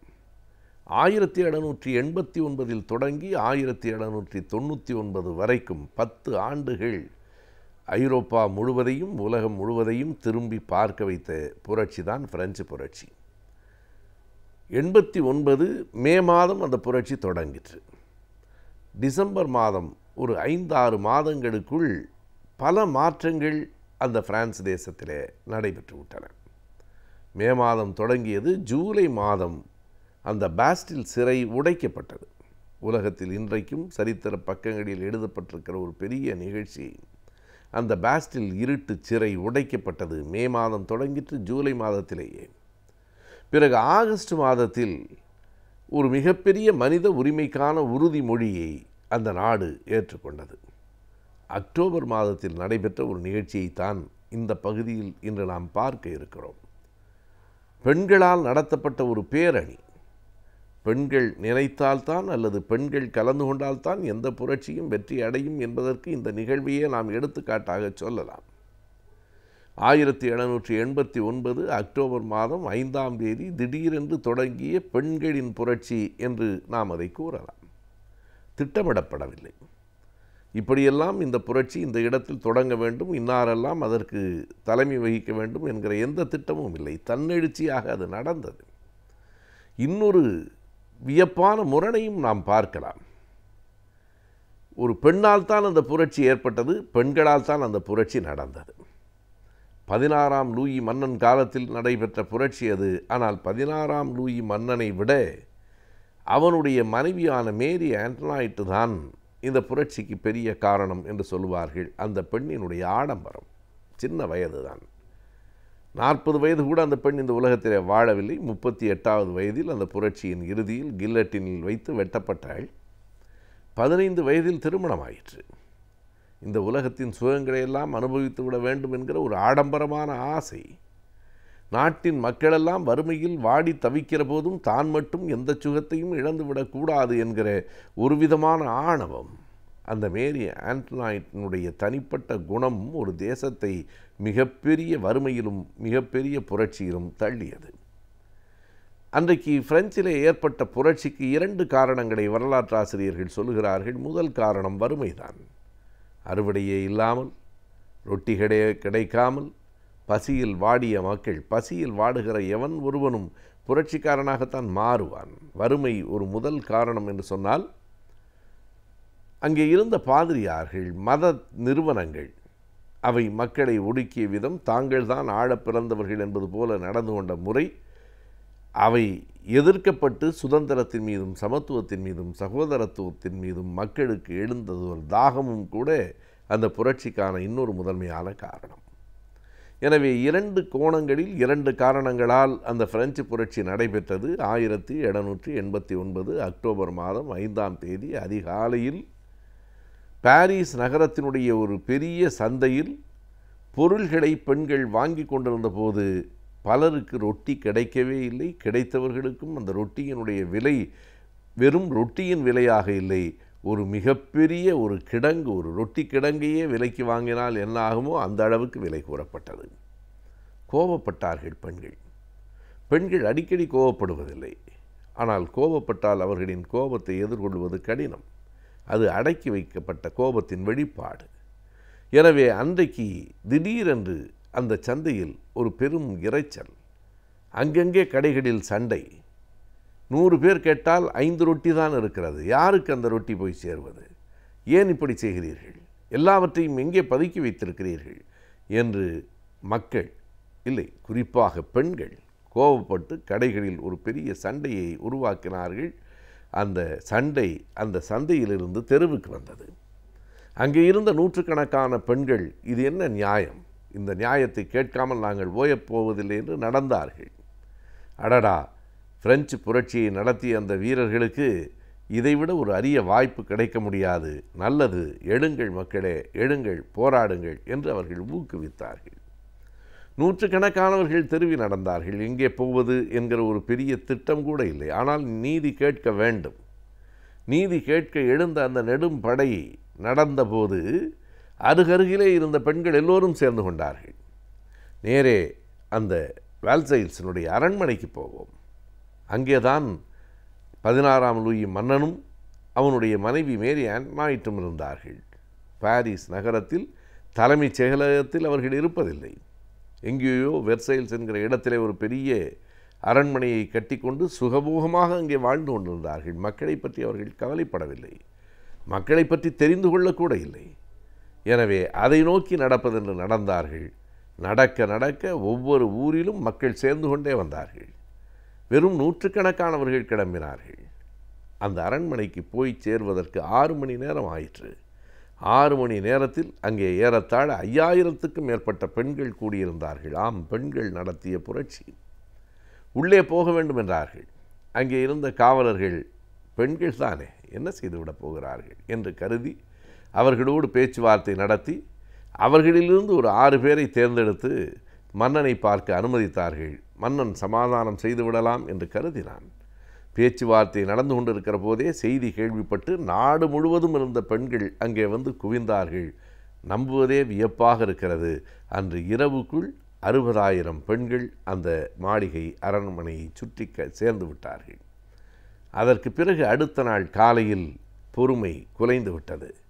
மெல்ல மெல்ல அந்த அரண்மனை தாக்கப்பட்டது. மக்கள் உள்ளே புகுந்து விட்டார்கள்.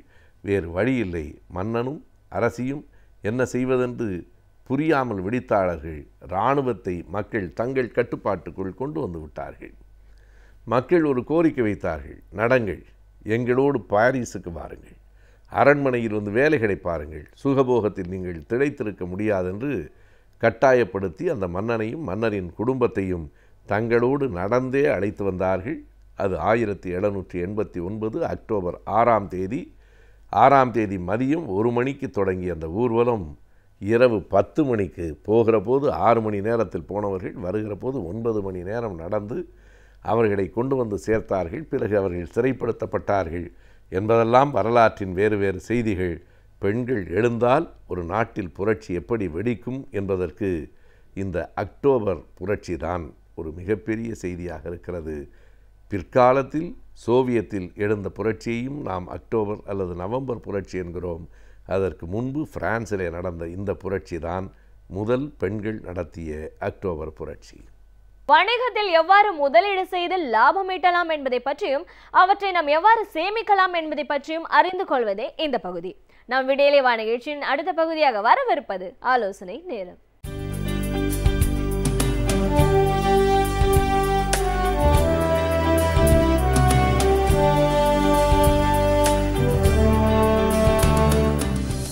வணக்கம். இந்த நிகழ்ச்சியில் ஒரு வாரமும் தொழில் சம்பந்தப்பட்ட ஆலோசனைகளையும், தொழிலுக்கு தேவையான நிதி ஆலோசனைகளையும், தொழிலுக்கு தேவையான தொழில் அபிவிருத்தி ஆலோசனைகளையும், அதே மாதிரி தொழிலில் வரக்கூடிய பிரச்சனைகளை எப்படி ஃபேஸ் பண்ணலாம், அது மாதிரி புதுசாக என்ன மாதிரிலாம் இன்வெஸ்ட் பண்ணலாம், அதாவது தொழில்துறையில் என்ன மாதிரி இன்வெஸ்ட் பண்ணலாம் அப்படிங்கிறத பண்ணிகிட்டு இருந்தோம்.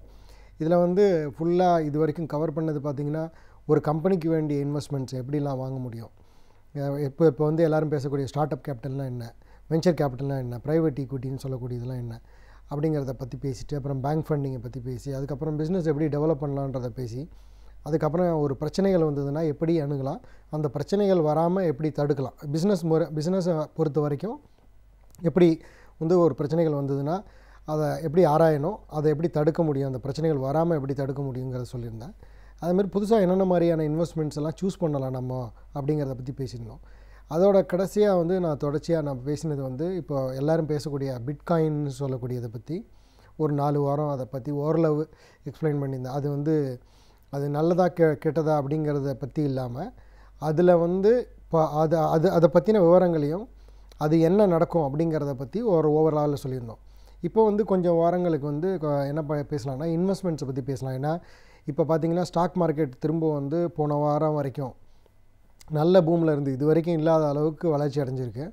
இப்போது ஒரு 4-5 நாளாக இறங்கியிருக்கு. அதுக்கு காரணம் அந்த லாங் டேர்ம் கேபிட்டல் கெயினை திரும்ப இன்ட்ரடியூஸ் பண்ணதுனால கொஞ்சம் மார்க்கெட் கிராஷ் ஆகிருக்குன்றாங்க, அது கொஞ்சம் இறங்கியிருக்குங்கிறாங்க. இப்போ ஜென்ரலாக இப்போ இன்வெஸ்ட்மெண்ட் இது வரைக்கும் பேசினது தொழில் சம்மந்தப்பட்ட இன்வெஸ்ட்மெண்ட்டு. இப்போ இனிமேல் பேச போகிறது தொழில் இல்லாத குயிக்காக நமக்கு நம்ம கண்ணுக்கு தெரிஞ்ச மாதிரி எந்த இடத்துல பணம் போட்டு எப்படி அதில் லாபம் எடுக்கலாம் அப்படிங்கிறத.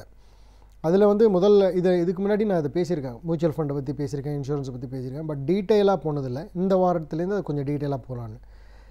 இப்போ பார்த்திங்கன்னா ஒரு ஸ்டாக் மார்க்கெட்டில் இன்வெஸ்ட் பண்ணும்போது, இப்போ ஷேர் மார்க்கெட்னு சொல்லக்கூடிய நிறைய சேனலில் எல்லோரும் அதை பற்றி பேசிகிட்டு இருக்காங்க. இந்த ஷேரை வாங்கலாமா, இந்த ஷேரை விற்கலாமா, இது இவ்வளோ நான் ஷேர் கையில் வச்சுருக்கிறேன், இதை நம்ம என்ன பண்ணணும் அடுத்தது, இதுக்கப்புறம் நான் இதை இன்னும் எவ்வளோ நாளைக்கு ஹோல்டு பண்ணலாம் அப்படிங்கிற கேள்வியெல்லாம் நிறைய பேர் கேட்டிருக்காங்க. நானும் இதுக்கு முன்னாடி நிறைய பதில் சொல்லியிருக்கேன் இதுக்கு. இப்போ பார்த்திங்கன்னா ஒரு இன்வெஸ்ட்மெண்ட் ஸ்டாக் மார்க்கெட்டோ இல்லை ஸ்டாக் மார்க்கெட்டை சார்ந்த முதலீடுகளுக்கெல்லாம் நீங்கள் பார்க்கும்போது ஸ்டாக் மார்க்கெட்டுங்கிறது நம்ம ஷேர் ப்ரைஸை எப்படி டிட்டர்மைன் பண்ணுறாங்கன்னா யாரும் அதை நிர்ணயிக்கலை. ஸ்டாக் மார்க்கெட்டுங்கிறது சொல்லக்கூடியது ஒரு மாஸ் சைக்காலஜி. ஏகப்பட்ட பேர் வாங்குகிறாங்க, ஏகப்பட்ட பேர் விற்கிறாங்க.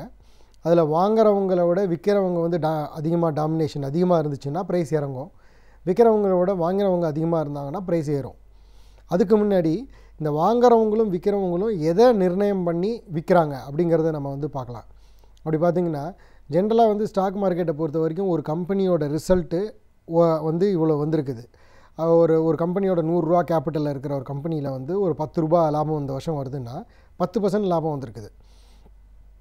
அப்போ 10 ரூபா லாபம் இருக்கிற கம்பெனியை இப்போ நம்ம இதை 1 ரூபா அந்த ஏர்னிங் பர் ஷேரை வச்சு அந்த கம்பெனிக்கு இருக்கிற அசட்டை வச்சு இந்த ஒரு ஏர்னிங் பர் ஷேருக்கு எவ்வளோ மடங்கு இருந்ததுன்னா அந்த ஷேர் ஒர்த்தாக இருக்கும் அப்படிங்கிறத பார்ப்பாங்க.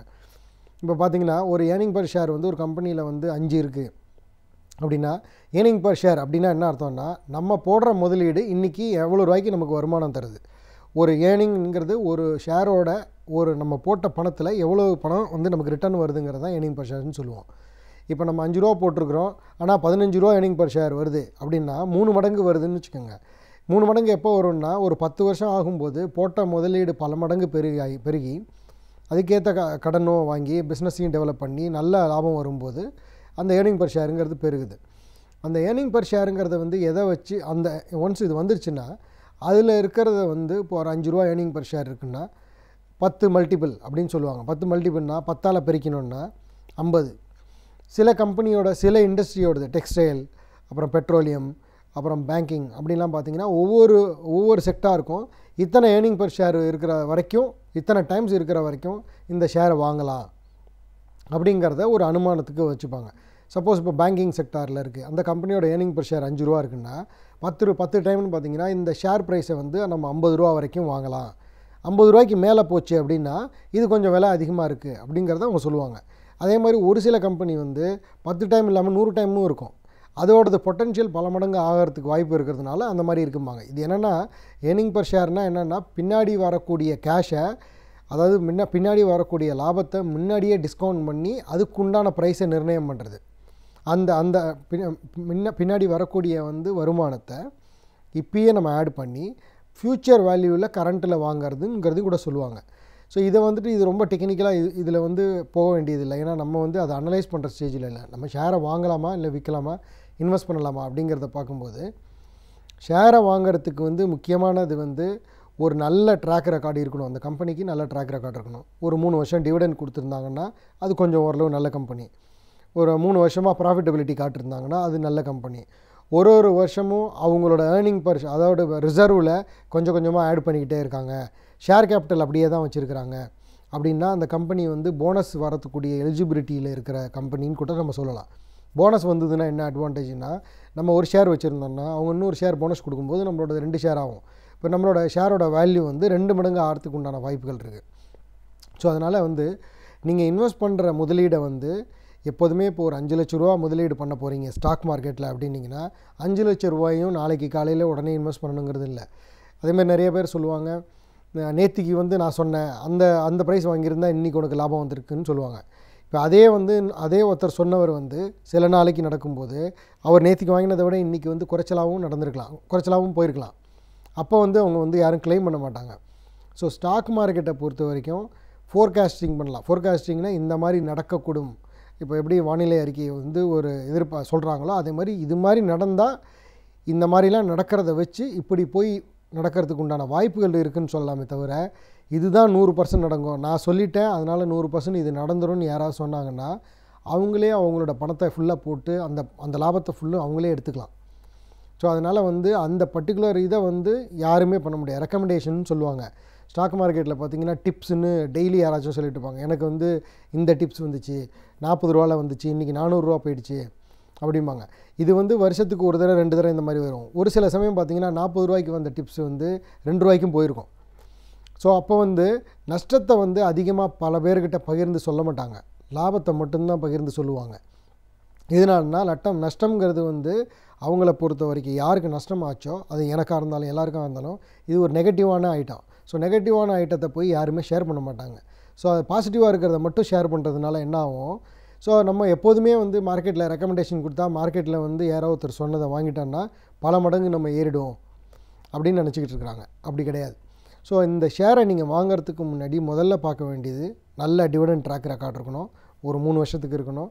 3 வருஷமாக நல்ல ரிசர்வ்ஸ் கொஞ்சம் கொஞ்சமாக பில்டு பண்ணியிருக்கணும். ஒவ்வொரு வருஷமும் ஒரு ப்ராஃபிட்டபிலிட்டி இன்க்ரீஸ் ஆகிருக்கணும். இப்போ டிவிடெண்ட் ட்ராக்னு நான் சொன்னது வந்து நிறைய கண்ணாமலான்னு கொடுக்கணுங்கிற அவசியம் கிடையாது. ஓரளவாவது கொடுத்துருந்தாங்கன்னா அந்த கம்பெனி வந்து கேஷ் டிஸ்ட்ரிபியூஷன் பண்ண ஆரம்பித்தாலே நல்ல கேஷ் ஃப்ளோ வருமானம் வரக்கூடிய கம்பெனின்னு அர்த்தம். அது இல்லாமல் வெறும் புக்கில் மட்டும் இருந்தது டிவிடெண்ட்டே கொடுக்கல அப்படின்னிங்கன்னா அது வந்து அவ்வளோ தூரத்துக்கு அட்ராக்டிவாக நம்ம சொல்ல முடியாது. ஸோ அதே மாதிரி பார்த்திங்கன்னா இந்த இன்வெஸ்ட்மெண்ட்டில் வந்து வேறு என்னென்னலாம் நம்ம பார்க்கணும், ஸ்டாக் மார்க்கெட்டில் என்ன மாதிரி வந்து ஷேரை நம்ம சூஸ் பண்ணலாம், அதை இன்வெஸ்ட் பண்ணினதை எப்படி மானிட்டர் பண்ணணும், என்னென்ன டைப்பில் இன்வெஸ்ட் பண்ணலாங்கிறதுலாம் வந்து இன்னும் மேலே வர வாரங்களில் நான் சொல்கிறேன். நன்றி, வணக்கம். நாம் கற்ற விஷயங்களை காட்டிலும் நாம் கற்றிடாத விஷயங்கள் ஏராளமாகவே நம்மை சுற்றி இருக்கின்றன. எனவே இவற்றிலிருந்து சிறந்த தகவல்களை நம்முடன் பகிர்ந்து கொள்ள வருகிறார் டாக்டர் கார்த்திகேயன் அவர்கள். நம் விடியல் இவா நிகழ்ச்சியின் நிறைப்பகுதியாக வரவிருப்பது கற்றலும் கற்பித்தலும்.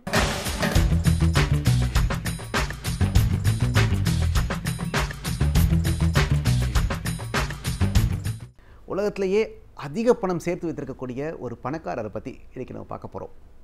அவர் தான் அமெரிக்காவை சேர்ந்த பில்கேட்ஸ். பில்கேட்ஸை பற்றியோ மைக்ரோசாஃப்டை பற்றியோ அறியாத மனிதர்கள் இருக்க முடியாதுங்க. இன்றைக்கி வந்து நம்ம நாகரிக உலகத்தில், ஒரு நகர்ப்புற உலகத்தில் இன்றைக்கி வந்து எல்லாருக்குமே தெரிஞ்சிருக்கும். நீங்கள் உங்கள் கம்ப்யூட்டர் ஓப்பன் பண்ணிங்கனாலே அதிலே பார்த்தீங்கன்னா அவர் உருவாக்கி இருக்கக்கூடிய, அந்த நிறுவனம் உருவாக்கி இருக்கக்கூடிய மென்பொருள்கள் எங்கேயாவது இருக்கும். உங்கள் ஸ்மார்ட் ஃபோனில் இருக்கும், உங்கள் கம்ப்யூட்டரில் இருக்கும், லேப்டாப்பில் இருக்கும். ஏதாவது இடத்துல அவருடைய சாஃப்ட்வேரை வாழ்க்கை எல்லாரும் பயன்படுத்திக்கிட்டே இருக்கோம், மென்பொருள்களையெல்லாம். கடந்த 20ஆம் நூற்றாண்டினுடைய ஆளுமை மிக்க 100 மனிதர்களில் ஒருவராக தேர்ந்தெடுக்கப்பட்டிருக்கக்கூடியவர் பில்கேட்ஸ். அதாவது 20ஆம் நூற்றாண்டில் உலக அளவில் ஆளுமை மிக்க, அதிகாரமிக்க, பிரபலமிக்க மனிதர்களாக ஒரு 100 பேரை பட்டியலிட்டிருக்காங்க. அதில் ஒரு இடத்தை பிடித்திருக்கக்கூடியவர், முக்கியமான இடத்தை பிடித்திருக்கக்கூடியவர் பில்கேட்ஸ். அந்த அளவிற்கு பெருமை வாய்ந்தவர். பில்கேட்ஸ் பற்றி தான் இன்றைக்கி நம்ம விரிவாக பார்க்க போகிறோம். எப்படி ஒரு நடுத்தர குடும்பத்திலிருந்து பிறந்த அவர் முதல் தலைமுறை தொழில் முனைவர், எப்படி இன்றைக்கு உலகத்தினுடைய மிக பெரும் பணக்காரராக உயர்ந்திருக்கிறார் அப்படிங்கிறத இன்றைக்கி நம்ம கற்றலும் கற்பித்தலும் நிகழ்ச்சியில் விரிவாக பார்க்க போகிறோம். 1955ஆம் ஆண்டு அமெரிக்காவில் பிறந்தவர். இன்றைக்கு அவருக்கு வந்து 63 வயசு கிட்டத்தட்ட. எல்லாரும் மாதிரியுமே ஒரு சராசரி நடுத்தர குடும்பம். அவங்க அப்பா வந்து ஒரு வழக்கறிஞர், ஒரு அக்கா, ஒரு தங்கச்சி, அம்மா, ஒரு 3 பேர் பிள்ளைங்கள் கொண்ட ஒரு குடும்பம். மொத்தம் குடும்ப உறுப்பினர்கள் 5 பேர். ஸ்கூலில் அவரை சேர்க்குறாங்க. நீங்கள் எதிர்பார்க்குற மாதிரி ரொம்ப ஒரு பயங்கர அதிபுத்திசாலி, பிறந்தவுடனே தெரிஞ்சிருச்சு அவர் தான் உலக பணக்காரர் அப்படின்லாம் எந்த அடையாளமும் இல்லைங்க. ஒரு சராசரி மனிதராகத்தான், சராசரி பையனாக தான் வாழ்ந்திருக்கார். அந்த 5 வயசு, 8 வயசு, 10 வயசுலாம் அவர் எந்த மாற்றமும் தெரியல, யாராலையும் கணிக்கவும் முடியலை. இவர் வந்து உலகத்தில் மிகப்பெரிய பணக்காரர் ஆக போகிறார் அப்படின்லாம் யாராலையும் கணிக்கவும் முடியலை. ரொம்ப சராசரியான மாணவராக தான் பள்ளிக்கூடத்துலையும் படித்து வந்திருக்கார். 13ஆவது வயதில் அவருடைய பள்ளிக்கூடத்தில் முதல்ல ஒரு கம்ப்யூட்டரை கொண்டு வந்து வைக்கிறாங்க. அதாவது 13ஆவது வயதுனா 1968. அப்போ பார்த்திங்கன்னா கம்ப்யூட்டர்னால் ரொம்ப பெருசாக இருக்கும். இப்போ இருக்க மாதிரி சிறுசாலாம் இருக்காது, ரொம்ப பெருசாக இருக்கும். அப்படி ஒரு கம்ப்யூட்டரை கொண்டு வந்து வைக்கிறாங்க. அது வந்து ஜென்ரல் எலக்ட்ரிக் நிறுவனம், GE நிறுவனம் தயாரித்த கம்ப்யூட்டர். இவர் ரொம்ப ஆர்வப்பட்டு போய் அதை போய் பார்க்குறாரு. நல்லா இருக்கே, வித்தியாசமாக இருக்கே, நம்ம கற்றுக்கலாமே அப்படின்னு. அப்புறம் வந்து சாஃப்ட்வேர் கோடெலாம் எழுதணும், இது எப்படி தான் பயன்படுத்தணும்னு சொல்லித்தராங்க இங்கே உள்ள டீச்சர்ஸ்லாம்.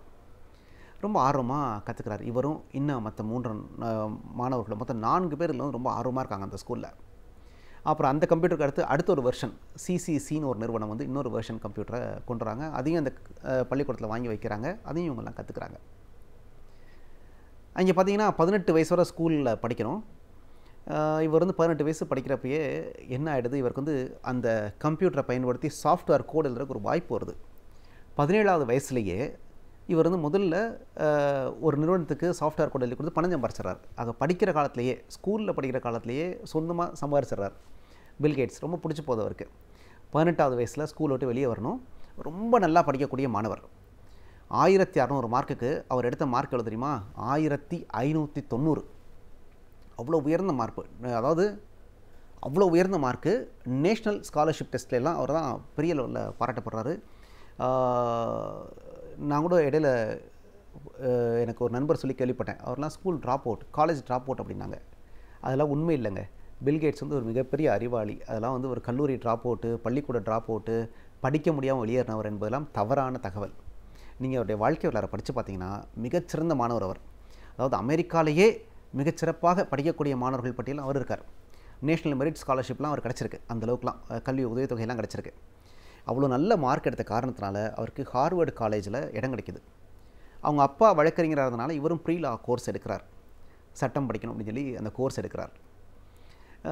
ஆனால் இவருடைய ஆர்வமெல்லாம் பார்த்திங்கன்னா கணினி அறிவியலில் இருக்குது, கணிதத்தில் இருக்குது. ஆக மேக்ஸையும் கம்ப்யூட்டர் சயின்ஸையும் ஆப்ஷனல் கோர்ஸாக எடுக்கிறார். எடுத்து படிச்சுட்டே இருக்கார். அப்போ MITன்னு ஒரு கம்பெனி, MIT Altair அப்படின்னு ஒரு கம்பெனி, அவங்க ஒரு புது கம்ப்யூட்டரை வெளியிடுறாங்க. அந்த ப்ராசஸருக்கு, அந்த கம்ப்யூட்டருக்கு ஏற்ற மாதிரி சாஃப்ட்வேர் கோடு எழுதிட்டுருக்கார். ஒரு பக்கம் படிப்பு, ஒரு பக்கம் சாஃப்ட்வேர் கோடு எழுதுறது, இப்படி போயிட்டுருக்கு. அப்போ தான் அந்த கம்ப்யூட்டர் வந்துட்டு இருந்த காலகட்டங்கள்னால சாஃப்ட்வேர் கோடு எழுதுறதுக்கு ரொம்ப கிராக்கி.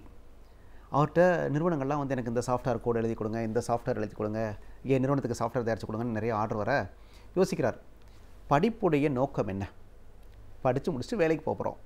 இப்போயே நமக்கு நிறைய வேலை வருது, அப்போ நம்ம ஏன் படிக்கணும் அப்படின்ட்டு வீட்டில் எல்லாத்தையும் பேசிவிட்டு அவருடைய ரொம்ப நெருங்கிய நண்பர் பால் ஆலன்னு பேர், இந்த ஆரம்பத்தில் இருந்த 4 பேரில் அவர் ஒருத்தர், அவர்கிட்டையும் பேசிவிட்டு சரி நம்ம படிப்பை பாதியிலே நிப்பாட்டிடலாம் அப்படின்னு முடிவு பண்ணுறாரு. ட்ராப் அவுட் கிடையாதுங்க, டிஸ்கண்டினியூடு. அவரே விருப்பப்பட்டு படிப்பை பாதியில் நிப்பாட்டிடுறார். அவர் படிச்சிருந்தாருன்னா பிரமாதம் படிச்சிருக்கலாம். நோக்கத்தை புரிஞ்சுக்கிறார். வேலை நிறைய வருகிற போது நம்ம எதுக்கு படிக்கணும், வேலையை பார்ப்போமே அப்படின்ற ஒரு நிறுவனத்தை தொடங்குறார். அப்படி தொடங்கப்பட்ட நிறுவனம் தான் மைக்ரோசாஃப்ட். அவரும் பால் ஆலன் அப்படின்னு அவருடைய நண்பரும் 2 பேரும் சேர்ந்து ஒரு நிறுவனத்தை தொடங்குறாங்க 1975. அதாவது இவருடைய 20வது வயதில் ஒரு நிறுவனத்தை தொடங்கி நடத்துகிறாங்க. பால் ஆலன் படிப்பை முழுக்க முடிச்சுட்டு தான் வெளியே வர்றார். இவர் பாதியிலே வந்துடுறார். வந்து அந்த எம்ஐடி ஆல்டியர் அப்படின்ற சாஃப்ட்வேருக்காக நிறைய கோட் எழுதுறாரு. அப்புறம் ஐபிஎம் நிறுவனம் வந்து ஒரு கம்ப்யூட்டரை கண்டுபிடிக்கிறாங்க. அந்த கம்ப்யூட்டருக்கும் நிறைய கோட்ஸ் எழுதுறாரு. அந்த ஐபிஎம் நிறுவனத்தினால இவர் வளர்றாரு. இவரால் ஐபிஎம் நிறுவனத்தினுடைய நிறைய கம்ப்யூட்டர்கள் இருக்குது. 2 பேரும் இணைஞ்சு நிறைய பயணிக்கிறாங்க.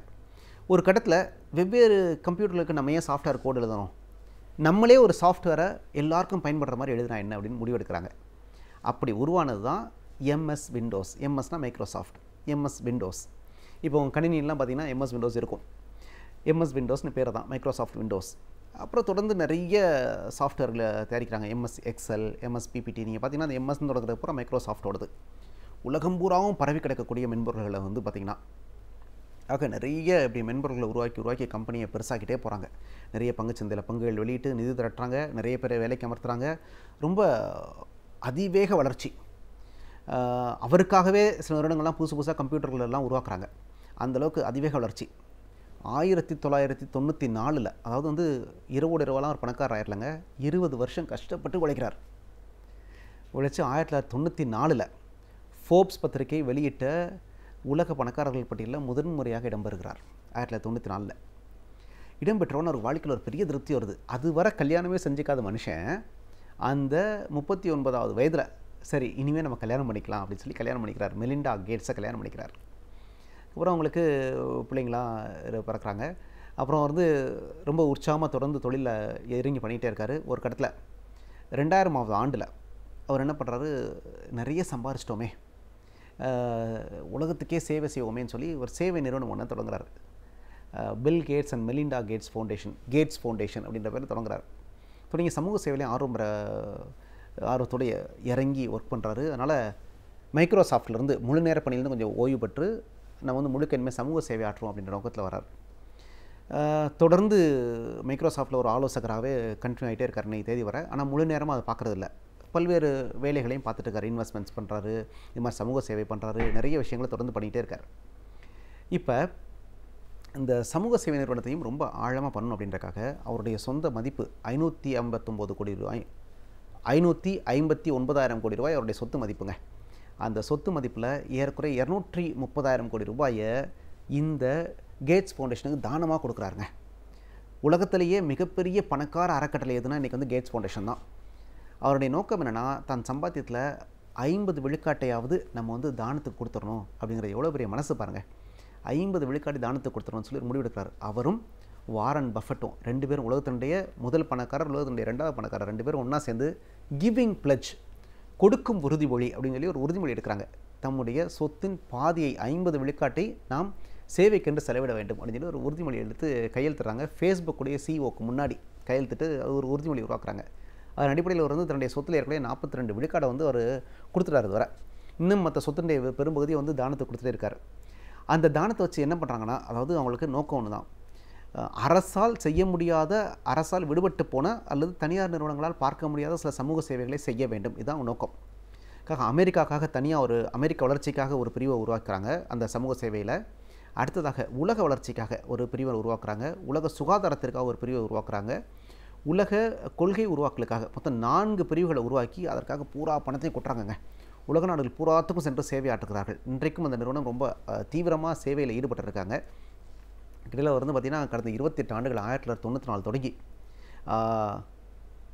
கடந்த 23 ஆண்டுகளில் 18 முறை தொடர்ந்து உலகினுடைய முதல் பணக்காரராக இடம்பெற்றிருக்கிறார். 5 ஆண்டுகளில் மட்டும் இடம்பெற முடியல. ஆனாலும் கூட பார்த்திங்கன்னா உலகத்தில் 18 முறை அந்த ஃபோர்ப்ஸ் பட்டியலில் டாப் லிஸ்ட்டில் நம்பர் 1 லிஸ்ட்டில் 18 ஆண்டு வந்திருக்காருன்னா இதுவரை யாருமே வந்ததில்லை. அவ்வளோ பெரிய சாதனையை பில்கேட்ஸ் செய்திருக்கிறார். இவ்வளோ செஞ்சதுக்கப்புறமும் ரொம்ப அடக்கமாக இருக்கக்கூடிய மனிதர், ரொம்ப நல்ல மனிதர், பழகுவதற்கு எளிதானவர். 2 புத்தகங்கள் எழுதியிருக்கார். தி ரோட் அஹெட் அப்படின்னு ஒரு புத்தகமும், business at the speed of thoughts அப்படின்ற புத்தகம் எழுதியிருக்காரு. 2 புத்தகமே ஒரு அருமையான புத்தகங்கள், உலகத்தில் அதிகம் விற்பனையான புத்தகங்கள். அந்த புத்தகங்கள்லாம் தன்னுடைய வாழ்க்கை வரலாறு எழுதியிருக்காரு, எப்படி முடிவுகள் எடுத்தோம்ன்ற எழுதியிருக்காரு. ஆக எப்பயுமே ஒரு உலகின் பரபரப்பான ஒரு மனிதர். அமெரிக்க அதிபருக்கு அடுத்தபடியாக இவருக்கு தான் அந்த மினிட் டு மினிட் அவருடைய நிகழ்ச்சிகள்லாம் ஒவ்வொரு நாளும் ஒவ்வொரு நிமிஷமும் அவர் எப்படி செலவழிக்கணும் அப்படின்னு சொல்லி அவருக்காக தனியாக திட்டமிடுவதற்கென்று ஒரு குழு இருக்குன்னு வச்சுக்கோங்களேன். அந்தளவுக்கு ஒவ்வொரு நிமிஷத்தையும் திட்டமிட்டு செலவழிக்கக்கூடிய மாமனிதர் அவர் வந்து பார்த்திங்கன்னா.